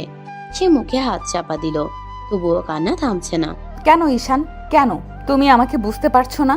আমি আর কতবার বলবো, আর কতভাবে বোঝাবো আমি তোমাকে কত ভালোবাসি, কত ভালোবাসি। তুমি কেন সেটা দেখতে পাও না? আমি জানি আমি ভুল করেছি, আমি জানি আমি তোমার বিশ্বাস ভেঙেছি, কিন্তু আমি তো সেই ভুলের শাস্তি প্রতিদিন পাচ্ছি, প্রতিটা দিন, প্রতিটা রাত। আমি তো আর কিছু চাই না, শুধু চাই তুমি আমাকে একবার নিজের মানুষ হিসেবে দেখো, একবার, শুধু একবার। এই বলে সে বালিশে মুখ গুজে কাঁদতে লাগলো। কিছু কান্না মানুষের চোখ থেকে বের হয়, আর কিছু কান্না সরাসরি হৃদয় থেকে। আর তুলির কান্নাটা দ্বিতীয় ধরনের। ঠিক তখনই রুমের বাইরে করিডোরে দাঁড়িয়েছিল আরেকজন মানুষ, ঈশান। তুলি বেরিয়ে যাওয়ার কিছুক্ষণ পরই তার অস্থির লাগতে শুরু করেছিল, তাই সে অজান্তেই তুলি রুমের সামনে চলে এসেছিল। কিন্তু ভেতরের কান্নার শব্দ থেমে যায়, একদম স্থির হয়ে দাঁড়িয়ে থাকে। তুলির প্রতিটা কথা তার কানে পৌঁছায়। আমি তোমাকে কত ভালোবাসি, আমি শুধু তোমাকে চাই, কেন আমাকে বুঝতে পারছো না? প্রতিটা শব্দ যেন তার বুকের কোথাও গিয়ে আঘাত করছে। ঈশানের চোখ ধীরে ধীরে বন্ধ হয়ে গেল। তার বুকটাও ভারী হয়ে উঠল, কারণ সত্যিটা সে জানে, তুলি এখনো তাকে ভালোবাসে। আর সবচেয়ে ভয়ঙ্কর সত্য হলো, তার নিজের হৃদয়ও এখনো পুরোপুরি মুক্ত হয়নি। কিন্তু তারপরও সে এগোতে পারছে না, কারণ ভালোবাসার চেয়ে বড় হয়ে দাঁড়িয়ে আছে সেই দিনের অবিশ্বাসের স্মৃতি। অনেকক্ষণ দরজার বাইরে দাঁড়িয়ে থাকার পর ঈশান ধীরে ধীরে ঘুরে দাঁড়ালো। আর কোনো শব্দ করলো না, কোনো কথা বললো না, শুধু নিঃশব্দে নিজের রুমে ফিরে গেল। আর ভেতরে তুলি এখনো কাঁদছে। আর বাইরে ঈশানও প্রথমবারের মতো উপলব্ধি করলো তুলির চলে যাওয়ার খবরটা তাকে যতটা নাড়া দিয়েছে, সেটা সে নিজেও স্বীকার করতে চাইছে না। এভাবে আর চলতে পারে না, কিছু একটা করতে হবে। 3 দিন কেটে গেছে। এই 3 দিনে অনেক কিছু বদলেছে, আবার কিছুই বদলায়নি। তুলি নিজের দেশে ফিরে যাওয়ার প্রস্তুতি সম্পন্ন করেছে। অফিসের সব কাজ শেষ, সব ফাইল হস্তান্তর করা হয়েছে। বাকি প্রতিনিধিরাও ফিরে যাওয়ার জন্য প্রস্তুত। আর ঈশান এই 3 দিন নিজের সাথে অনেক যুদ্ধ করেছে, অনেক ভেবেছে, অনেক হিসাব মিলিয়েছে। শেষ পর্যন্ত একটা সিদ্ধান্তে পৌঁছেছে। মানুষ কখনো কখনো নিজের অভিমানকে এত শক্ত করে ধরে রাখে যে বুঝতেই পারে না সে নিজেকেই কষ্ট দিচ্ছে। ঈশানও বুঝেছে অনেক হয়েছে। 8 বছর, পুরো 8 বছর রাগ, অভিমান, কষ্ট, ঘৃণা সবকিছু বয়ে পেরিয়েছে। কিন্তু আর কত? আজ সে সিদ্ধান্ত নিয়েছে সে বাড়ি ফিরবে, নিজের পরিবারকে আর শাস্তি দেবে না। কারণ তারা ভুল করেছে ঠিকই, কিন্তু সেই ভুলের শাস্তি তারা প্রতিদিন পেয়েছে। সকালে তুলি নিজের লাগেজ গুছিয়ে নিচ্ছে, সবকিছু প্রস্তুত। আজ বিকেলের ফ্লাইট, আর কয়েক ঘন্টা পরই সে চলে যাবে, হয়তো অনেক দূরে, হয়তো আবার সে একাকী জীবনে। ঠিক তখনই দরজায় নক পড়ল। তুলি ধীরে ধীরে বলল, আসুন। দরজা খুলে ভেতরে ঢুকলো ঈশান। আজ তার মুখে অদ্ভুত একটা প্রশান্তি, যেটা তুলি আগে খুব কমই দেখেছে। ঈশান কিছুক্ষণ লাগেজের দিকে তাকিয়ে থাকলো, তারপর বলল, তাহলে সত্যিই চলে যাচ্ছ? হ্যাঁ, কাজ তো শেষ, এখন আর থাকার কারণ নেই। কথাটা বললেও বুকের ভিতরটা মোচড় দিয়ে উঠল, কারণ সে চাইছিল একবার, শুধু একবার ঈশান তাকে থেকে যেতে বলুক, কিন্তু সেই আশা সে অনেক আগেই ছেড়ে দিয়েছে। ঈশান কয়েক সেকেন্ড চুপ করে থেকে বলল, যাওয়ার আগে একটা জায়গায় যেতে হবে। কোথায়? আমাদের বাড়ি। তোমাদের বাড়ি? তুমি তো নিজেই সেখানে যাও না। আগে যেতাম না, আজ যাচ্ছি। আসলে মা আমার বিয়ের জন্য নাকি একটা সুন্দরী মেয়ে দেখেছে, তাই ভাবলাম একা আর কতদিন থাকবো, একবার দেখে আসি। কথাটা শুনেই তুলির মুখের রং বদলে গেল। মনে হলো বুকের ভিতর কেউ ভারী কিছু ছুঁড়ে মেরেছে। তবুও নিজেকে সামলে বলল, ও ভালো তো, তাহলে তুমি যাও, আমাকে ফিরতে হবে। আরে এত তাড়াহুড়া কেন? তুমি যাবে আমার সাথে? আমি কেন? হাজার হোক তুমি আমার এক্স, তোমার থেকে সুন্দর কিনা সেটা তুমি নিজের চোখে দেখবে, তারপর আমাকে রিপোর্ট দিবে। বাহ, খুব ভালো। আমি এখানে কাঁদতে কাঁদতে মরছি, আর উনি নতুন মেয়ের সৌন্দর্যের তুলনা করতে নিয়ে যাবেন। বা ঈশান, অসাধারণ। আমার এসব দেখার কোনো ইচ্ছে নেই। কিন্তু আমার আছে, চলো। না। হ্যাঁ যাবে। না, যাব না। হ্যাঁ যাবে বলছি। আমি যাব না। ঠিক আছে, তাহলে জোর করেই নিয়ে যাব, চলো। অনেক নাটক হয়েছে। ঈশান ছাড়ো, আমি যাব না। খুব দেরি হয়ে গেছে, তোমার আবেদন খারিজ। তুলির আগে ফুঁসছে আর ঈশান মজা পাচ্ছে। কিছুক্ষণের মধ্যেই তারা গাড়িতে উঠে বসলো। গাড়ি ছুটতে শুরু করলো। পুরো রাস্তা জুড়ে তুলি মুখ ফুলিয়ে বসে রইল। একবারও ঈশানের দিকে তাকালো না। মনে মনে শুধু একটা কথাই ঘুরছে, সুন্দরী মেয়ে বিয়ে, মা পছন্দ করেছে। ভাবতেই তার কান্না পাচ্ছে, রাগও হচ্ছে, আবার বুকের ভেতর অদ্ভুত কষ্টও হচ্ছে। মানুষ যখন কাউকে সত্যিকারের ভালোবাসে, তখন তাকে অন্য কারোর সাথে কল্পনা করাটাও অসহ্য হয়ে যায়। প্রায় 1 ঘন্টা পর গাড়ি এসে থামলো বিশাল এক বাড়ির সামনে। তুলির বুক ধড়ফড় করতে লাগলো। অনেক স্মৃতি জড়িয়ে আছে এই বাড়ির সাথে, অনেক সুখ, অনেক কষ্ট, অনেক কান্না। ঈশান গাড়ি থেকে নামলো, তুলিও ধীরে ধীরে নামলো। ঠিক তখনই বাড়ির দরজা খুলে গেল, আর ভেতর থেকে একসাথে বেরিয়ে এলো সবাই। ঈশানের মা, বাবা, ভাই, ভাবি, সবাই। ঈশানকে দেখিয়ে যেন আনন্দে আত্মহারা হয়ে গেল। মা দৌড়ে এসে ছেলেকে জড়িয়ে ধরলেন। বাবা, তুই সত্যি এসেছিস? আমি জানতাম আমার ছেলে একদিন ফিরবেই। মায়ের চোখ দিয়ে আনন্দের অশ্রু গড়িয়ে পড়ছে। ঈশানের বাবার চোখও ভিজে উঠেছে। ভাই এসে ঈশানকে জড়িয়ে ধরলো। ভাবিও কান্না করে ফেললো। পুরো বাড়িতে যেন ঈদের আনন্দ। আর পাশে দাঁড়িয়ে তুলি সব দেখছে, তারও ভালো লাগছে, কিন্তু তার চোখ অন্য কাউকে খুঁজছে। বারবার চারপাশে তাকাচ্ছে। ড্রয়িং রুমে, সিঁড়ির দিকে, বারান্দায়, বাগানে, কোথাও কি সে মেয়েটা আছে? মা যে মেয়েটাকে ঈশানের জন্য পছন্দ করেছে, সে মেয়েটা কোথায়? তুলি যতই নিজেকে শক্ত দেখাক, তার বুকের ভিতর তখন ভয়ঙ্কর অস্থিরতা, কারণ সে জানে না আর কয়েক মিনিট পর তার জীবনের সবচেয়ে বড় চমকটা তার জন্য অপেক্ষা করছে। বাড়ির ভেতরের সবাই আনন্দে ব্যস্ত। অনেকদিন পর ঈশান বাড়ি ফিরেছে। মায়ের মুখে হাসি, বাবার চোখে শান্তি, ভাবির মুখে স্বস্তি। কিন্তু এই মুহূর্তে তুলির কোনো কিছুই ভালো লাগছে না। তার বুকের ভেতরটা অদ্ভুতভাবে মোচড় দিচ্ছে। সে বারবার চারপাশে তাকাচ্ছে, মেয়েটা কোথায়? যে মেয়ের সাথে ঈশানের বিয়ে ঠিক হয়েছে, সে কোথায়? ঠিক তখনই গেটের বাইরে একটা গাড়ি এসে থামলো। তুলি তাকিয়ে দেখলো কয়েকজন মানুষ ভেতরে ঢুকছে, আর তাদের মাঝখানে একজন কাজী সাহেব। কাজীকে দেখে তুলির মাথা ঝিমঝিম করে উঠল। তার বুকের ভেতর যেন কিছু একটা ভেঙে গেল। তাহলে তাহলে কি সত্যি আজ ঈশানের বিয়ে? সত্যি কি সে অন্য কাউকে বিয়ে করবে? আর সে নিজের চোখে সেটা দেখতে এসেছে? কখনো কখনো মানুষ সবচেয়ে বড় আঘাতটা তখনই পায়, যখন সে মনে করে সবকিছু ঠিক হয়ে যেতে পারত। তুলি চোখ ভিজে উঠল। কয়েক সেকেন্ডের মধ্যে সে আর নিজেকে সামলাতে পারল না। হঠাৎ করেই জোরে কেঁদে ফেললো। পুরো বাড়ি থমকে গেল। সবাই অবাক হয়ে তার দিকে তাকালো। ঈশানের মা দ্রুত এগিয়ে আসলেন। মা, কি হয়েছে? কাঁদছো কেন? খালা, আপনি তো জানতেন আমি ঈশানকে ভালোবাসি। আপনি তো সব জানতেন, তাহলে কেন ওর অন্য একটা মেয়ের সাথে বিয়ে ঠিক করলেন? আমি কি এতটাই খারাপ ছিলাম? আমি কি এত বড় ভুল করেছি যে কোনো সুযোগই পেলাম না? আমি তো ওকে আজও ভালোবাসি। কথাগুলো বলতে বলতেই তুলি আবারও কেঁদে ফেললো। আর তার কথা শুনে বাড়ির সবাই একে অপরের দিকে তাকালো। তারপর হঠাৎ ভাবি হেসে ফেললো, তারপর ভাই, তারপর মা, তারপর বাবা।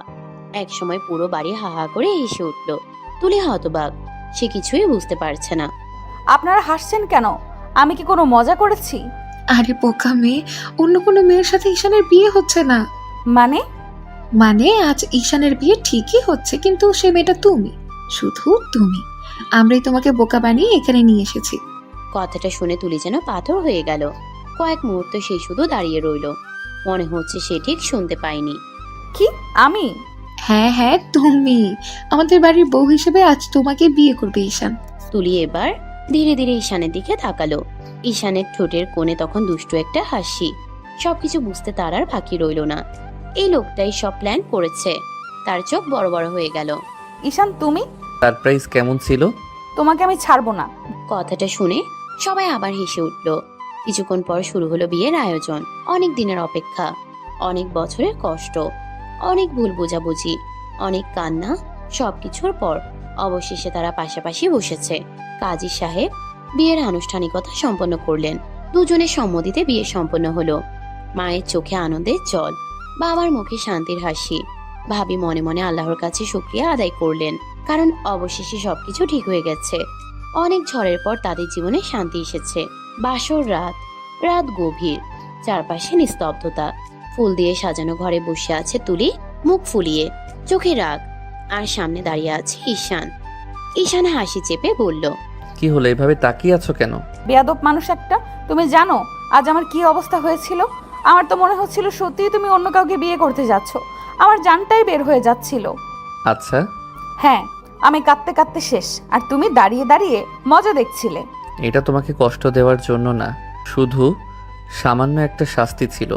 শাস্তি? হ্যাঁ, আমাকে না বিশ্বাস করার শাস্তি। তুলি কয়েক সেকেন্ড চুপ করে রইল। তারপর ধীরে ধীরে এগিয়ে এসে ঈশানকে জড়িয়ে ধরলো। চোখ ভিজে উঠেছে তার।